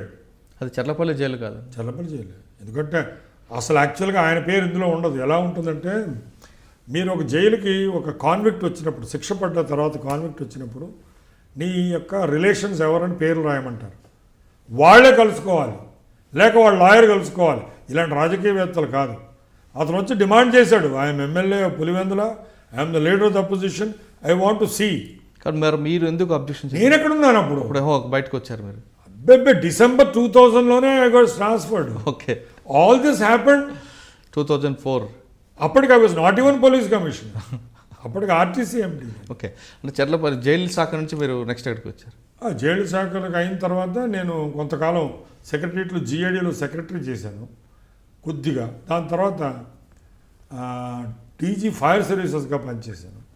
ఫైర్ సర్వీస్గా పనిచేస్తుంటే హైదరాబాద్ పోలీస్ కమిషనర్ని సడన్గా అప్పటి డీజీ 5 ఏళ్ళు డీజీ చేశారు దొరగారు, ఆయన సెంట్రల్ గవర్నమెంట్కి వెళ్ళిపోయారు. ఇక్కడ విసిగిపోయారు, అలసిపోయారు. 5 ఏళ్ళు చేశారు ఇక్కడ. సో ఆయన ఢిల్లీకి వెళ్ళిపోయారు. ఆయన స్థానంలో పోలీస్ కమిషనర్ రాములు గారు వెళ్ళారు. ఆ స్థానంలో మొత్తం 3 ఇంటర్వ్యూ చేశారు. 1 నేను senior most, 2 AK Mohanty, 3 Gautam Kumar, Prathipati Gautam, అతను ఏకే మోహంతి బ్యాచ్మేట్. 3 ఇంటర్వ్యూ చేశారు. 3 ఇంటర్వ్యూ చేసినప్పుడు చంద్రబాబు నాయుడు గారు, దేవేంద్ర గౌడ్ గారు, నేను అన్నాను, అయ్యా నేను హ్యాపీగా ఉన్నాను డీజీ ఫైర్ సర్వీసెస్గా, వాళ్ళిద్దరిలో ఎవరినో ఒకరిని ఇచ్చేయండి, లేకపోతే నాకంటే సీనియర్ కుమావత్తును ఒక అన్నాడు, ఆయన మంచి ఆయనకి ఇచ్చేయండి, నన్ను ఇక్కడే కంటిన్యూ చేయండి. 6 నెలలు కూడా కాలేదు నేను వచ్చి. సరేలేండి అన్నాడు ఆయన, కానీ ఎందుకో నన్ను వేస్తాడు. సో చార్జ్ తీసుకున్నాం. 25 ఫిబ్రవరి 2002 చార్జ్ తీసుకున్నాం. అదే రోజు ఆ గోద్రా ఇన్సిడెంట్ జరిగింది. దానికి ప్రతీకారంగా ముస్లిమ్స్ని ఇష్టం వచ్చినట్టు చంపారు గుజరాత్లో. దానికి ఇక్కడ రియాక్షన్ హైదరాబాద్లో 27వ తారీఖున ఫ్రైడే, అది నేను చార్జ్ తీసుకుని 2 రోజులకి మక్కా మస్జిద్లో ఫ్రైడే ప్రేయర్ అయిపోయి 1:45కి బయటకు వచ్చారు. వచ్చి వాళ్ళు తలాబ్ కట్ట అంటాం మనం, ఎందుకనో రికార్డుల్లో భవానీ నగర్ అంటారు. భవానీ నగర్ పోలీస్ స్టేషన్ ముందు నుంచి వెళ్తూ ఆ పోలీస్ స్టేషన్ తగలబెట్టేశారు, మా మోటార్ సైకిల్ని తగలబెట్టేశారు. అప్పటికి నా వయసు 2 రోజులు. అంటే మీకు వెల్కమ్ చెప్పారు? వెల్కమ్ చెప్పారు. సో నేను అరవిందరావు గారు అని పాపం ఆయన అడిషనల్ కమిషనర్, మేమంతా వెళ్ళాం. వెళ్తే ఏంటిది ఇంత అన్యాయమా, మేము అసలు ఏమీ చేయలేదు, మా పోలీస్ స్టేషన్ ఎందుకు అటాక్ చేశారు అని. న్యాచురల్లీ అప్పుడు కర్ఫ్యూ పెట్టి 7 రోజులు నేను ఇంటికి వెళ్ళలేదు. మళ్ళీ మార్చి 6వ తారీఖు ఎప్పుడో వెళ్ళాను. అక్కడే ఉండి మొత్తానికి ఏదో కంట్రోల్ చేశాను. చేసినప్పుడు ముస్లిమ్స్ని పిలిచాను. ఎందుకని మీ కోపం, నేనా కొత్తవాడిని అంటే మీరు సీరియస్ కేసులు పెట్టారు మా మీద అన్నాడు. పోలీస్ స్టేషన్ తగలబెడితే నేను సీరియస్ కేసులు పెట్టకపోతే ఇలాంటి పోలీస్ కమిషన్ మిమ్మల్ని ప్రొటెక్ట్ చేయగలని ఎలా అనుకుంటారు మీరు? నా డ్యూటీ అది. మీరు నన్ను అటాక్ చేయకుండా ఉండుంటే నేను పెట్టేవాడిని కాదు. సో అప్పుడు మౌలానా హమీదుద్దీన్ ఆఖిల్ హుసామి అని ఒక పెద్ద రిలీజియస్ లీడర్, దారుల్ లూమ్ అని ఎన్పి ఎదురుకుండా ఉంటుంది, 5,000 మంది స్టూడెంట్స్ వాడు ఇంగ్లీష్ అది మాట్లాడుతాడు. సో వాడు అన్నాడు, ఏంటి సార్ మీరు ఇలాగ చేస్తున్నారంటే, మీకు ఏమైనా ప్రాబ్లం ఉంటే నాకు చెప్పండి, పోలీస్ స్టేషన్లో అటాక్ చేస్తే నేను ఊరుకోను. నేను ఏమో పోలీస్ ఆఫీసర్, చట్టం నాకు పవర్స్ ఇచ్చింది. సో మీరు నాతో ఆడుకోవద్దు, you are welcome any time అంటే వీడేదో రీజనబుల్గానే మాట్లాడుతున్నాడని సరే అని మాట్లాడుతున్నాను. ఆ తర్వాత ఆ సెప్టెంబర్ నెల అంటే 5 నెలలు, ఫిబ్రవరిలో ఇది జరిగింది. సెప్టెంబర్ నెలలో ఫ్రైడే నాడు ఈ యొక్క వినాయక చవితి యొక్క ఆఖరి ప్రొసెషన్ నిమజ్జనం 36 గంటలు జరుగుద్ది. సుమారు 2,000 లారీలు విగ్రహాలు గోలగోలగా ఉంటుంది. అది ఫ్రైడే నాడు జరుగుద్ది. మాకు ముందే క్యాలెండర్ చూసుకున్నాం, ఎందుకంటే అనంత చతుర్దశి నాడే నిమజ్జనం చేస్తారు. వినాయక చవితి తర్వాత ఎగ్జాక్ట్లీ 10వ రోజు. చతుర్దశి అంటే 14, చవితి అంటే 4, 14 - 4 10 రోజుల తర్వాత చేస్తారు. సో అది ఫ్రైడే. మరి ఎలా మేనేజ్ చేయాలి అంటే అప్పటికి అరవిందరావు గారు వెళ్ళిపోయారు. ఏకే ఖాన్ అని ఆయన పోలీస్ కమిషనర్, అడిషనల్ పోలీస్ కమిషనర్గా వచ్చాం, నా రైట్ హ్యాండ్ మ్యాన్. సో ఆయన నేను అంటే ఏం పర్వాలేదు సార్, ఇప్పటి నుంచి మనం ముస్లిం కమ్యూనిటీతో నెగోషియేట్ చేద్దామని ప్రతి వారానికి ఒకసారి వాళ్ళకి ఏదో గ్రూప్స్ ఉంటాయి, ఆ గ్రూప్స్లోకి వెళ్ళడం, వాళ్ళతో బిర్యానీ తినడం, వాళ్ళందరితో కూడా బాబు ఆ సెప్టెంబర్ 12 రోజున ఫ్రైడే నాడు మీరు మీ మాస్కుల్లో ప్రే చేయొద్దు, ఇళ్లలో ప్రే చేసుకోండి, లేక ఆ రూట్లో లేని మాస్క్స్ వెళ్ళండి అని పదే చెప్పాం. ఆ తర్వాత ఈ అసదుద్దీన్ ఓవైసీ, అప్పటికి వాళ్ళ నాన్న బతుకున్నాడు, ఆయన ఎంపీ, అసదుద్దీన్ ఓవైసీ ఎమ్మెల్యే. అవును, సలాదున్ ఓవైసీ. ఇతను బాగా చదువుతాడు, హెచ్పిఎస్ స్టూడెంట్, ఇంగ్లీష్ వచ్చు. వీళ్ళందరితో కూడా చెప్తే సరేలేండి, ఒకరోజే కదా మీరు అడుగుతున్నారు, ఆ రోజు మేము ఉండం, కానీ మా మాస్క్ ఏమన్నా అయితే మాత్రం మేము ఊరుకోను. మీ మాస్క్ ఎందుకు నేను అవగొడతానయ్యా బాబు, నేను నిలబడతాను అక్కడ, మీరు వరి అవ్వద్దు, మీరు మాత్రం రాళ్ళేయద్దు, మీరు ఖాళీగా పెట్టండి ఆ మాస్క్, వాళ్ళు ముందు నుంచి వెళ్ళిపోనివ్వండి, మీరు వేరే మాస్కుల్లో ఆ రూట్ ముందు నుంచి తెలుసు, మీరు లోపల ఉన్న మాస్కుల్లో చేయండి అంటే మొత్తం వాళ్ళు కోఆపరేట్ చేశారు. కోఆపరేట్ చేసిన తర్వాత అది పీస్ఫుల్గా అయిపోయింది. దాంతో ఈ ముస్లిం కమ్యూనిటీలో నేనంటే పెద్ద నమ్మకం వచ్చింది. ఆ తర్వాత వాళ్ళు ఏమీ హెడేక్ అది చేయలేదు. అంతేకాకుండా ఈ బోనాలు పండగ ఇటు వచ్చినా అంతా బాగానే జరిగిపోయింది. కానీ ఆ టైంలోనే ప్రత్యూష కేసు అనేది ప్రత్యూష అంటే నేను ఛార్జ్ తీసుకోవడానికి ముందు, నేను ఛార్జ్ తీసుకున్న తర్వాత ఈ పోస్ట్ మార్టం రిపోర్ట్ వచ్చింది. ఆ రిపోర్ట్లో ఏమని ఉంది అంటే గాయాలు ఏం లేవని ఉంది.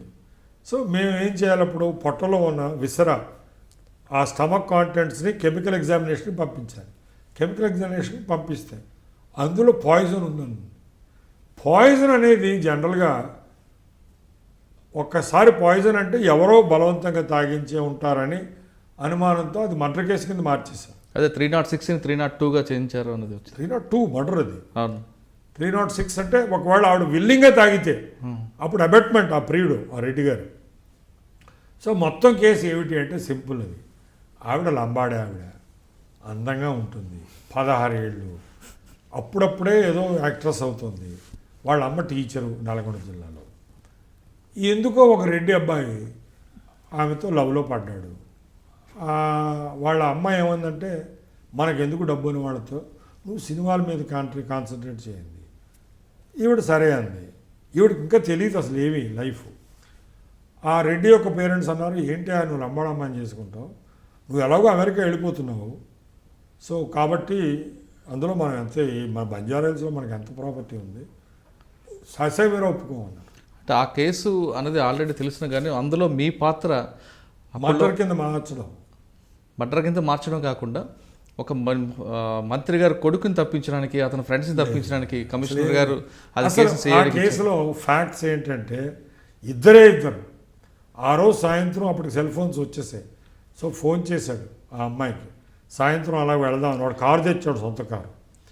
ఆ కారు తెచ్చే ముందు వాడు హైదర్గూడలో ఈ పురుగుల మందులు అమ్మే షాపులకు వెళ్ళాడు, కొనుక్కున్నాడు. ఎండోసల్ఫాన్ అనే ఒక మందు కొన్నాడు. కొని ఒక 1 లీటర్ బాటిల్ థమ్సప్, 2 ప్లాస్టిక్ గ్లాసులు కూడా కొన్నాడు. తీసుకొచ్చి అలా డ్రైవ్ చేస్తూ కాసేపు తిరిగిన తర్వాత మా వాళ్ళు ఒప్పుకోవట్లేదు, మనం లేచిపోదాం అన్నాడు. ఏమిటి లేచిపోవడం, నా వయస్సు ఎంత, నాకు ఇన్ని సినిమా ఛాన్సులు వస్తున్నాయి, నథింగ్ డూయింగ్ అని. అలా అయితే సరేలే ఇంటికి వెళ్ళిపోదామని ఆ థమ్సప్లో వాడు కొంత నువాక్రాన్ వేసాడు. నువాక్రాన్ కాదు, ఎండోసల్ఫాన్. ఈ రెండిట్లోనే వేశాడు. ఆవిడ పాపం సన్నగా ఉండడం కోసం పొద్దునుంచి ఏం తినలేదు ప్రత్యూష. సో అది ఆమె తీసుకుంది, వీడు తీసుకున్నాడు. తర్వాత వీడికి బెంబేలు వచ్చి ఫ్రెండ్స్కి ఫోన్ చేశాడు. ఆ ఫ్రెండ్స్ని మేము తాగేసాము, మమ్మల్ని వెంటనే కేర్ హాస్పిటల్ తీసుకెళ్ళాడు. అదే రోడ్లో ఉంది కేర్ హాస్పిటల్. ఇద్దరిని అడ్మిట్ చేశారు. ఇద్దరిని అడ్మిట్ చేస్తేనే కేర్ హాస్పిటల్ వాళ్ళు ఇంటిమేషన్ ఇచ్చారు పోలీస్కి, పంచగుట్ట పోలీస్ స్టేషన్. వెంకటేశ్వరరావు అని వాడు వెళ్ళి డైయింగ్ డిక్లరేషన్ రికార్డ్ చేశాడు. అయితే అప్పటికి ఆవిడ స్పృహలో నుంచి పోయింది, ఆవిడ మాట్లాడలేదు. మర్నాడు చనిపోయింది ఆవిడ. ఇతను కొంచెం మంచి ట్రీట్మెంట్ అది ఇచ్చారు, మొత్తానికి బతికేశాడు. బతికిన తర్వాత రీకన్స్ట్రక్ట్ చేశాం. ఇందులో క్రూషియల్ ఎవిడెన్స్ ఏమిటి అంటే, ఆ యొక్క రోజు ఈ ఇద్దరు కలిసి అలా వెళ్ళడానికి ముందు, 1 గంట ముందు ఆ హైదర్గూడలో ఏ షాపులో కొన్నారు, వాడేమో చెప్పడం అంతా ఇలాగ వచ్చారు, పలానా కారులో వచ్చాడు, ఒకడే వచ్చాడు, యంగ్ బాయ్, అబౌట్ 20 ఏళ్ళు ఉంటాయి, అది ఇది అంతా చెప్తే మొత్తానికి వీడు లింక్ చేసాం. లింక్ చేసిన తర్వాత వీడు ఇన్ఫార్మల్గా ఒప్పుకున్నాడు, ఎస్ మీ ఇద్దరం చచ్చిపోదామనే. అంటే ఆయన మీద ఏ కేసు పెట్టారండి అప్పుడు? ఇదే, ఒకవేళ ఇద్దరూ కలిసి ఒప్పుకుని చచ్చిపోదామంటే 306. వీడు ఆవిడకి చెప్పకుండా, ఆవిడ కన్సెంట్ లేకుండా అయితే 302. ఈ రెండింటిలో ఏదో ఒక శిక్ష పడుద్ది. అంటే 302 పెట్టారు, దాని మీద కన్నా వారికి శిక్ష పడిందా? ఏదో పడింది, నాకు తెలియదు, కానీ ఏదో పెద్ద శిక్ష పడింది వాడికి. ఓకే. ఆ తర్వాత హైకోర్టుకి వెళ్ళింది. హైకోర్టులో కూడా నేను అనుకోవడం శిక్షను ఖరారు చేశారు. ఓకే సార్, సిపిగా ఉన్నప్పుడు సిటీలో కూడా కొన్ని కమ్యూనల్ ఇష్యూతో పాటు కొన్ని బై ద వే ఈ ఇన్సిడెంట్ జరిగినప్పుడు నా యొక్క హోమ్ మినిస్టర్ దేవేందర్ గౌడ్ కాదు, మాధవరెడ్డి లేదు, అప్పటికి దేవేందర్ గౌడ్ వచ్చాడు. మీరు అనేది ఆయన కొడుకు ఇన్వాల్వ్, అంటే ఆయన కొడుకు సేవ్ చేశాడు అన్నది ఎప్పుడు వార్త. వాళ్ళ ఫ్రెండ్స్ కాబట్టి కేర్ హాస్పిటల్లో తీసుకెళ్ళాడేమో. అతను ఈ అమ్మాయిని బలవంతంగా నోరు తెరిచి, అతను బలవంతం కాదు, అక్యూజ్డ్కి సేవ్ చేయడానికి అతను ఇన్వాల్వ్ అయ్యాడు, హోమ్ మినిస్టర్ కొడుకు. బట్ చేయలేకపోయారు కదా. అంత గొప్ప home minister trial court, magistrate కోర్టులో కేసు పెట్టాము, జిల్లా జడ్జి కోర్టులో శిక్ష పడింది, హైకోర్టులోనే పడింది, మరి ఇప్పుడు సుప్రీంకోర్టులో ఉందేమో. ఎందుకంటే ఆవిడ చాలా కష్టపడింది, ప్రత్యూష తల్లి. అప్పుడు సుప్రీంకోర్టుకి వెళ్తానంది, వెళ్ళింది. ఇంకా సిటీలో మీరు ఇంకా ఎలాంటి కేసులు చేసుకొచ్చారు? అప్పట్లో కూడా కొంచెం ఆ బాంబులు కూడా పేలాయి కొన్ని దగ్గర. మాకు మేజర్ హెడ్ఏక్ హిందూ ముస్లిమ్స్దే, అదర్వైజ్ రూటీన్గా ఉంటాయి బాంబులు. అది పెద్ద ఏముంది ఇంత పెద్ద నగరంలో. ఆ సిటీ సిపి తర్వాత నెక్స్ట్ పోస్టింగ్ మళ్ళీ తిరిగి సెక్రటేరియట్లో కొంతకాలం చేశాను. ఆ తర్వాత కాంగ్రెస్ ప్రభుత్వం వచ్చింది 2004లో. అప్పుడు నన్ను ఆర్టీసీ ఎండీగా చేశారు. ఆర్టీసీ ఎండీగా పనిచేస్తున్నప్పుడు నన్ను డీజీగా సెలెక్ట్ చేశారు సెంట్రల్ గవర్నమెంట్ 2006 అక్టోబర్. సో అబ్బో చిన్న వయసులోనే డీజీ అయిపోతున్నారని వెళ్ళిపోయారు. అంటే సిఆర్పిఎఫ్ 2 ఏళ్ళు, ఎస్ఎస్బి 2 ఏళ్ళు. అంటే సిఆర్పిఎఫ్లో ఉన్నప్పుడు ఎక్కడెక్కడ వర్క్ చేశారో, ఏ విధంగా ఉండదు?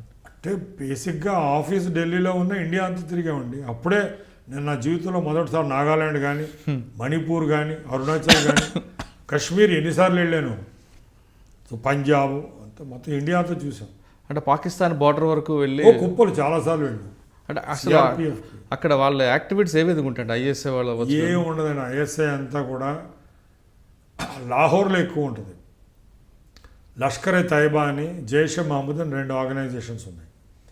ఇది కాకుండా రియల్లీ బిగ్గెస్ట్ ఆర్గనైజేషన్ కాశ్మీర్లో యాక్టివ్గా ఉండేది హిజ్బుల్ ముజాహిదీన్. బట్ అది పంజాబీ వాళ్ళది కాదు, అది పాకిస్తాన్ వాళ్ళది కాదు, అది కాశ్మీరీయే. ఒకడు సయ్యద్ సలాహుద్దీన్ అని పాక్ ఆక్యుపైడ్ కాశ్మీర్లో ఉంటాడు, ముజఫరాబాద్ అని ఆ ఊర్లో ఉంటాడు. ఈ 3 ఆర్గనైజేషన్స్ మెయిన్. వాళ్ళకి డబ్బు పాకిస్తాన్ ఆర్మీలో ఐఎస్ఐ అని వాళ్ళకి కొన్ని 100 కోట్లు ఇచ్చేస్తారు. సో వాళ్ళ ద్వారా వాళ్ళు ఎంటర్ అయ్యేది కూడా ఈ ఎల్ఓసి నుంచి ఎంటర్ అవ్వరు. వాళ్ళు ముందు నేపాల్ వెళ్తారు. నేపాల్ వెళ్ళిన తర్వాత ఒక బస్సులో సరిహద్దు వరకు వస్తారు. ఇండో నేపాల్ బార్డర్లో ఫెన్సింగ్ అది ఉండదు. ఎటువంటి ఇది నేపాలీస్ ఎన్ని వందల సార్లన్నా ఇండియాకి పాస్పోర్ట్ లేకుండా వీసా లేకుండా రావచ్చు. ఇండియన్స్ కూడా విజిట్ చేయొచ్చు. సో ఏ రాత్రి 2 గంటలకు ఏదో పొలాల్లో పడి వస్తారు. వచ్చిన తర్వాత అప్పుడు ఏదో బస్ తీసుకుని లక్నో వచ్చి, లక్నో నుంచి ఢిల్లీ, ఢిల్లీ నుంచి జమ్మూ, జమ్మూ నుంచి బస్ ఎక్కి కాశ్మీర్ వెళ్ళిపోతారు. అక్కడ అక్కడే వాడికి వీళ్ళు ఉంటారు, ఈ కాశ్మీరీస్ కొంతమంది వీడికి హెల్ప్ చేస్తారు. అఫ్కోర్స్ రోజుకి ఒక 2,000 3,000 ఇస్తాడు వీడు. ఓకే, వాడికి వచ్చే ముందే వాడికి చెప్తారు, నీకు డబ్బు కావాలంటే పలానా వాడిని కలుని. వాడు కలుస్తాడు, వాడు డబ్బు ఇస్తూ ఉంటాడు, ఎంత కావలిస్తే అంత. సార్ సిఆర్పిఎఫ్లో మీరు పనిచేస్తే అక్కడ కాశ్మీర్ బార్డర్లో మీరు అన్నట్లుగా యాక్టివిటీస్ ఏ విధంగా ఉంటాయి, ఆ ఎంట్రీ ఎలాగ ఉంటుంది, ఎగ్జిట్ ఎలాగ ఉంటుంది అని చెప్తున్నారు. అక్కడున్న పొలిటికల్ డెవలప్మెంట్ ప్రకారం శ్రీనగర్లో ఏ విధంగా మారుతుంటుందని చెప్తున్నారు. ఇప్పుడు ఇటీవల యాక్చువల్గా భారత రాజ్యాంగం ప్రకారం కాశ్మీర్కి వేరే రాజ్యాంగం ఉంటుంది. 2 రాజ్యాంగాల ప్రకారం కూడా maintenance of public order Kashmir పోలీస్దే. సిఆర్పిఎఫ్కి రోల్ లేదు. కానీ జేఎండ్కే పోలీసు 40,000 ఉండేవారు ఆ రోజుల్లో. మేము 1,00,000 మంది ఒక కాశ్మీర్లోనే ఉండేవాళ్ళం. ప్లస్ ఆర్మీలో ఆర్మీ ఉండదు, ఆర్ఆర్ రాష్ట్రీయ రైఫిల్స్ 50,000 మంది ఉంటారు. సో జేఎండ్కే పోలీసుకి సహాయం చేయడం కోసం 1,00,000 మంది సిఆర్పిఎఫ్, ఓ 45,000 మంది ఆర్ఆర్ ఉంటారు. ఓకే, అయితే మాకెవ్వరికి ఆ భాష రాదు. జేఎండ్కే పోలీస్కే కాశ్మీరీ భాష వచ్చు. సో వాళ్ళు వాళ్ళ యొక్క ఇంటెలిజెన్స్ ద్వారా స్పెషల్ ఆపరేషన్స్ గ్రూప్ ఎస్ఓజీ అని ఉంటుంది. ఆ గ్రూప్లో ఇన్ఫర్మేషన్ వస్తే ఫలానా చోట ఒక పాకిస్తానీ మిలిటెంట్ ఉన్నాడు అని చెప్తే అప్పుడు అందరూ కలిసి వెళ్ళి ఆ గ్రామాన్ని చుట్టుముట్టి 2-3 రోజుల్లో వాడిని బయటకు వచ్చేటట్టు చేస్తాం. వాడు బయటకు వచ్చేట లోపల వాడి దగ్గర ఉన్న అమ్యునిషన్ అంతా వాడే ఫైర్ చేస్తాడు. చివరికి వాడు ధైర్యంగా ఉంటే చంపండి అంటాడు, లేక వాడే పీల్చుకుని చచ్చిపోతాడు. అంటే పక్క స్టేట్లో పొలిటికల్ డెవలప్మెంట్ దీని ప్రకారం కూడా కాశ్మీర్లో పరిస్థితి మారుతుంటుంది అన్నది మీకు ఐడియా ఉందా? పక్క స్టేట్ ఏం లేదండి, అంతా వాళ్ళు మీటలు నొక్కే వాళ్ళంతా. అది పక్క స్టేట్ అంటే ఐ మీన్ పాకిస్తాన్లో. ఎస్ పాకిస్తాన్లోనే ఉంటుంది. అయితే అందులో కొంతమంది బాగా ట్రైనింగ్ అయిన కాశ్మీర్ పంపరు, బాంబేలో పంపారు. 26/11/2008 అజ్మల్ కసబ్ వాళ్ళంతా బాంబేకి వచ్చి వైలెన్స్. అంటే పాకిస్తాన్లోని పొలిటికల్ ఈక్వేషన్స్ ప్రకారం కాశ్మీర్లో కూడా సిచ్యువేషన్ మార్పు. Kashmiri leadership very poor. వాళ్ళకి భయం, ఎందుకంటే చంపేస్తారు. యాక్చువల్గా ఒరిజినల్గా 1989 ఆ ప్రాంతంలో కాశ్మీరీస్ పాకిస్తాన్ అంటే ఇంత భయపడేవాడు కాదు. అయితే ఇప్పుడు ప్రస్తుతం ఉన్నాడు ఉమర్ ఫారూక్ అని, వాడు మీర్ వైజ్ అంటే శ్రీనగర్ జిల్లాలో శ్రీనగర్ ఊరిలో ఉన్న పెద్ద మస్జిద్కి వాడే ఇమాం. వాళ్ళ నాన్నని చంపేశారు. అప్పటి నుంచి అందరూ భయపడిపోతారు. వాళ్ళ senior most leader Syed Ali Shah Geelani అని, వాడు హురియత్, 2 హురియత్తులు ఉంటాయి. ఒక హురియత్తు చాలా పాకిస్తాన్ తరపున ఫైట్ చేసే హురియత్తు సయ్యద్ అలీ షా గిలానీ, కొంచెం న్యూట్రల్గా ఉండేది ఉమర్ ఫారూక్ మీర్ వైజ్. ఇద్దరు చచ్చేంత భయపడతారు.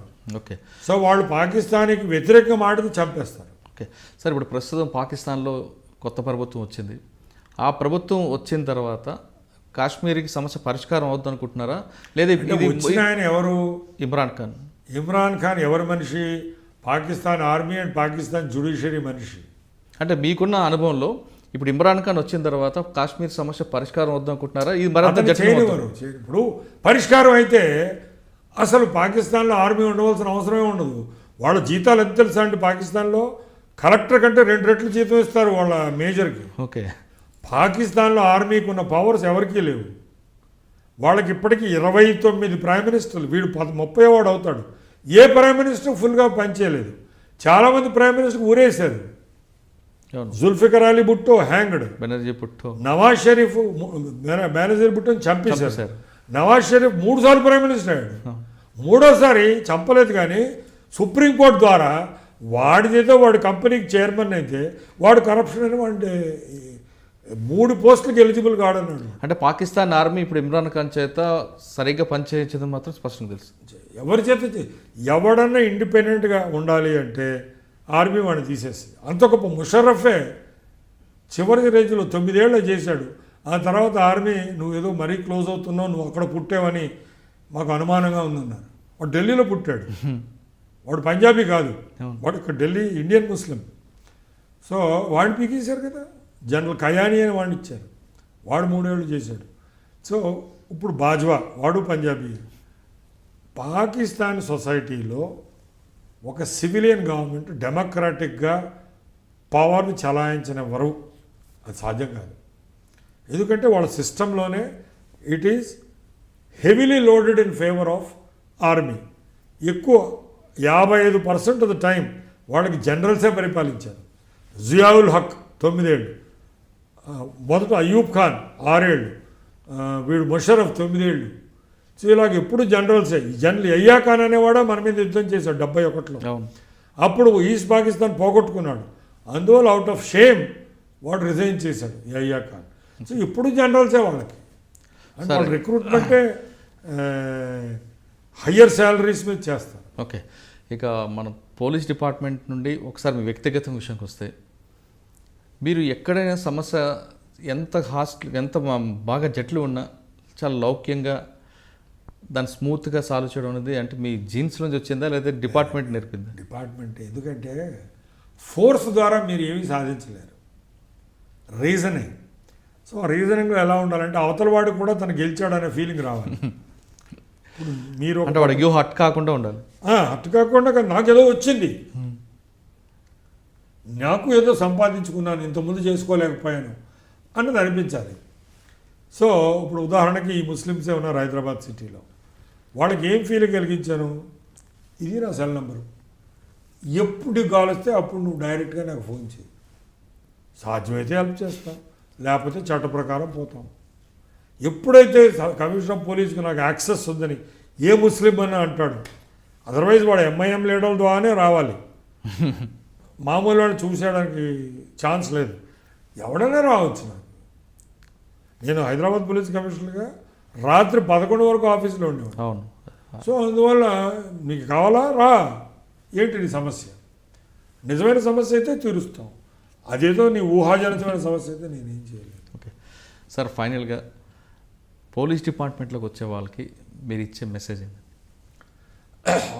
ఇక్కడ 3 పాయింట్లు గుర్తుపెట్టుకోవాలండి. ఒకటి, పోలీస్ డిపార్ట్మెంట్కి మీ అంతటి మీరు ఇష్టపడి వస్తున్నారు, దానికి ప్రతిఫలంగా మీరు ఉద్యోగం సరిగ్గా చేస్తే మీకు ఎంతో సంతృప్తి ఉంటుంది, ప్రజలు చాలా గౌరవిస్తారు, రికగ్నిషన్ గుర్తింపు కూడా ఉంటుంది. సో అది గుర్తుపెట్టుకోవాలి. సో రెండో పాయింట్, ప్రజలు ఎప్పుడు మీకు చేరువవుతారు, మీరు నిర్భయంగా మరియు నిష్పక్షపాతంగా పనిచేస్తేనే వాళ్ళు దగ్గర అవుతారు. మీరు ఎప్పుడైతే రూలింగ్ పార్టీ యొక్క తొత్తు ప్రైవేట్ సర్వెంట్ అనుకున్నారు, సగం ప్రజలు మీరంటే ఇష్టపడరు. సో మీరు ప్రజలకు దగ్గర అవ్వాలి, ప్రజలే మీ యొక్క బలం. సో దానికి ఎలాగోలాగా మీరు నిర్భయంగానూ ఉండాలి, నిష్పక్షపాతంగా ఉండాలి. అయితే ప్రతిసారి పుల్ల విరిచినట్టు మాట్లాడకూడదు, అలాగని ముఖ్యమంత్రిని ఇన్సల్ట్ చేయకూడదు.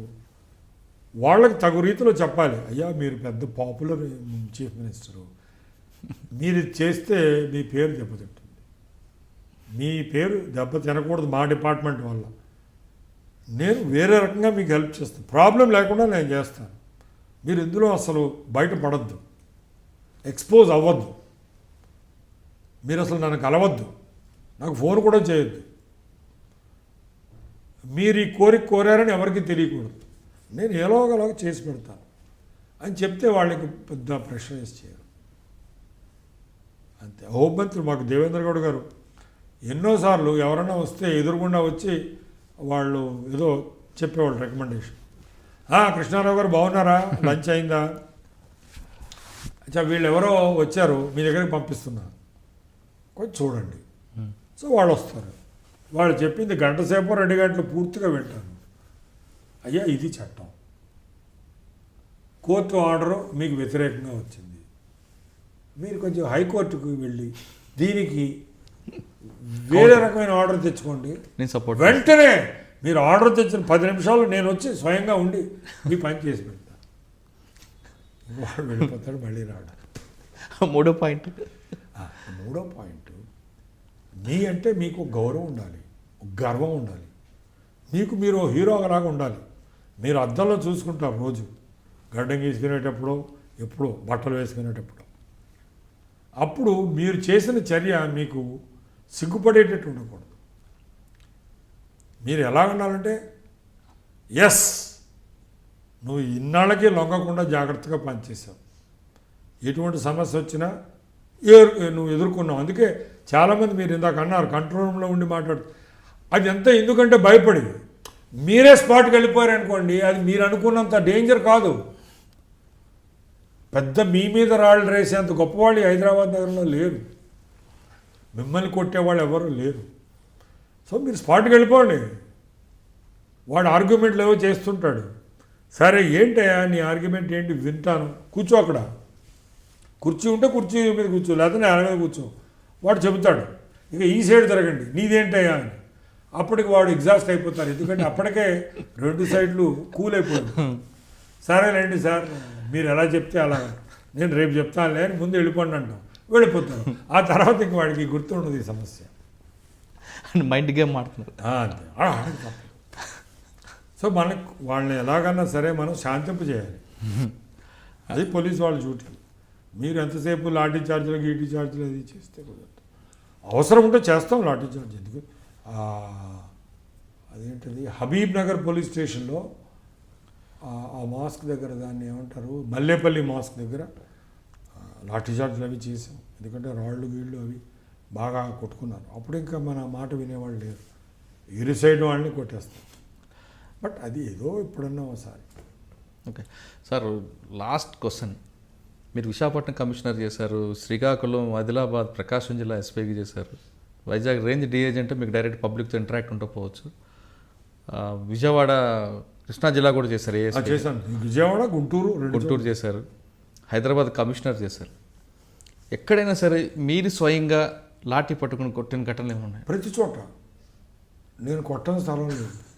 ప్రతిసారి మీరు ముందుంటేనే మీ వాళ్ళు ఉంటారు, లేదా వెనక్కి తిరిగేసరికి ఎవడో ఉన్నాడు. అసలు కొట్టకపోయినా సరే నువ్వు ముందుంటే అందరూ ఉంటారు. ఒకసారి కర్నూలులో నేను ఎలక్షన్ ఎస్పీ కర్నూలుగా ఉన్నప్పుడు 79 మెడికల్ కాలేజ్ వాళ్ళు కలెక్టరేట్కి పెద్ద పురుషుల్లో ర్యాలీలో వచ్చారు. కలెక్టర్ గారు అన్నారు అంతమంది వస్తే ఎలాగయ్యా, ఓ 2 లీడర్స్ పంపు, కమలేశ్వరరావు అని కలెక్టర్ బాబు, నేను మాట్లాడతాను వాళ్ళ సమస్య ఏంటో. సరే, సో మేమంతా ఒక ఇలాగా రోడ్డుకి అడ్డంగా ఉన్నాం, ముఖాలు క్రౌడ్ వైపు పెట్టాం.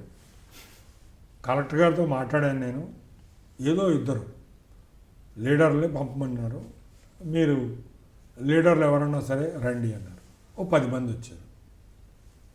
నేను అన్నాను మరి నాకు మీరు ఎవరో లీడర్ తెలియదు, రెండని అన్నాను. సో నాకు నచ్చింది వీళ్ళిద్దరూ, నేను వీళ్ళే పంపిస్తాను అంటే లేదు సార్ వాళ్ళు ఏం పనికిరారు, వాళ్ళు ఎగ్జిక్యూటివ్ కమిటీ మెంబర్, నేను ప్రెసిడెంట్, రా మరి నేను సెక్రటరీ రా. సో వాళ్ళని కానిస్టేబుల్ ఇచ్చి కలెక్టరేట్కి తీసుకెళ్ళాలి. మిగిలిన వాళ్ళు ఇక్కడే కూర్చుంటారు, మేము ఇక్కడే కూర్చుంటాం. వాళ్ళు వెనక్కి వచ్చిన తర్వాత మీరు వాళ్ళని అడగండి ఏం జరిగింది. 2 గంటల సేపు వాళ్ళు అలాగే కూర్చొని కొండారెడ్డి బురుజు దగ్గర ఆ రోజుల్లో కలెక్టర్, నేను అక్కడే కూర్చున్నాను.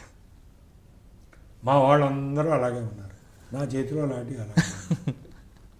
ఎప్పుడైతే మీరు సీరియస్ అని వాడికి ఇండికేషన్ వస్తుందో, మెసేజ్ వస్తుందో, వాళ్ళు ఏం చేయరు. వాళ్ళు మెడికల్ కాలేజ్ స్టూడెంట్స్. సో వాళ్ళు వచ్చారు, ఆ ప్రెసిడెంట్, జనరల్ సెక్రటరీ, వాళ్ళకి తెలుసు వాళ్ళు ఓడిపోయారని. కలెక్టర్ గారు చాలా అష్యూరెన్స్ ఇచ్చారు, దీని గురించి మనం కాలేజీలో మీటింగ్ పెడతాం, ఇక్కడ రోడ్డు బాగాలేదని. కాలేజీకి వెళ్ళిపోయాను, నా ప్రాబ్లమ్ సాల్వ్. మేము వెళ్ళిపోయాం. సో లాఠీ పట్టుకోవాల్సిందే. నువ్వు కమిషనర్ ఆఫ్ పోలీస్ అయితే ఏంటి గాడిదగుడ్డు. ఆసిఫ్ నగర్ బై ఎలక్షన్లో నేను నడిచాను మొత్తం, అవును, మొత్తం నియోజకవర్గం అంతా. అప్పుడు ఒక జీపులో ఈ అసదుద్దీన్ వేసి అక్బరుద్దీన్ వేసి హాకీ స్టిక్లో అవి పట్టుకున్నారు. వెంటనే వాడు దించేసి ఆ జీపుని పట్టుకుని తీసుకెళ్ళిపోయి, నేను హెల్మెట్ వేసుకుని ఉన్నాను, నా చేతిలో లాఠీ ఉన్నాను. అంటే చేతిలో ఉండాలి కానీ ఎక్కడ అవసరం ఉంటే అక్కడ వాడాలి తప్ప. అప్పుడు అసదుద్దీన్ ఓవైసీ లాంటి మనిషి ఆయన లాఠీ చార్జ్ చేయవలసిన అవసరమా? అంత మహా తెలివైన వాడు ఏమన్నాడు, కౌన్ రక్కే భయ్యే అప్నా జీప్ మే అన్నాడు. ఎవరు పెట్టారు ఇది జీప్లో అని? అతనే తెచ్చుకున్నాడు, అది వాడడం కోసమే. నలుగురు బాడీ బిల్డర్స్ వెనకాల పెట్టుకుని పరువు కోసం ఏమన్నాడు, అరే ఎందుకు పెట్టారయ్యా, తప్పు కదా, ఇచ్చేయవన్నీ. జీప్ కూడా ఇచ్చేవన్నా. సరే ఫోన్ చేసి ఇంకో బండి తెప్పించుకున్నాడు, వెళ్ళిపోయాడు. ఈ జీప్ని పోలీస్ స్టేషన్లో పెట్టాం, టప్పా జబూత్రా అనే పోలీస్ స్టేషన్లో. ఓకే, సాయంత్రం అయిపోయింది, ఎలక్షన్ అయిపోయింది, పంపించేసి. ఓకే, మొత్తం మీద టోటల్గా తీసుకుంటే ఎంవి కృష్ణారావు కెరీర్ అంతా కూడా ఎక్కడ చిన్న బ్లాక్ స్పాట్ లేకుండా అతని కెరీర్ కంప్లీట్గా డీజే స్థాయి వరకు వచ్చింది. అతను ఎక్స్పీరియన్స్ చెప్తున్న మాటలు, పోలీస్ అనగానే కాకి షర్ట్ కాకి డ్రెస్ వేసుకొని నెత్తి మీద క్యాప్ పెట్టుకుని చేతి లాఠీ పట్టుకుని బెదిరించడం కాదు, అవసరాన్ని బట్టి మారుతుండాలి. ఒక ఫ్యాషన్గా తీసుకున్నప్పుడు ఆ ఉద్యోగంకి వచ్చిన వ్యక్తులు కూడా పబ్లిక్తో ఎక్కువగా ఇంటరాక్ట్ అయితే, ఇలాంటి పెద్ద సమస్య వచ్చినా వాళ్ళతో ఇంటరాక్ట్ అయితే చాలా ఈజీగా దాన్ని స్మూత్గా డీల్ చేయొచ్చు. చేతులు లాఠీ ఉండాలి కానీ లాఠీని చూపించి భయపెట్టాలి కానీ లాఠీ వాళ్ళ ఒంటి మీదకి పడకుండా చేయొచ్చు అనేది కృష్ణారావు గారు చెప్తున్నారు. కృష్ణారావు గారు చెప్పిన మాటలు విన్న ప్రతి ఒక్కరు కూడా పోలీస్ డిపార్ట్మెంట్లో రావాల్సిన వ్యక్తులు కూడా కృష్ణారావు గారిని ఒక ఆదర్శంగా తీసుకోవాలని కోరుకుందాం. ఇది ఈ వారం కృష్ణారావు గారితో ఎక్స్క్లూజివ్ ఇంటర్వ్యూ. వచ్చే వారం మరో గెస్ట్తో మళ్ళీ కలుద్దాం. అంతవరకు నమస్కారం.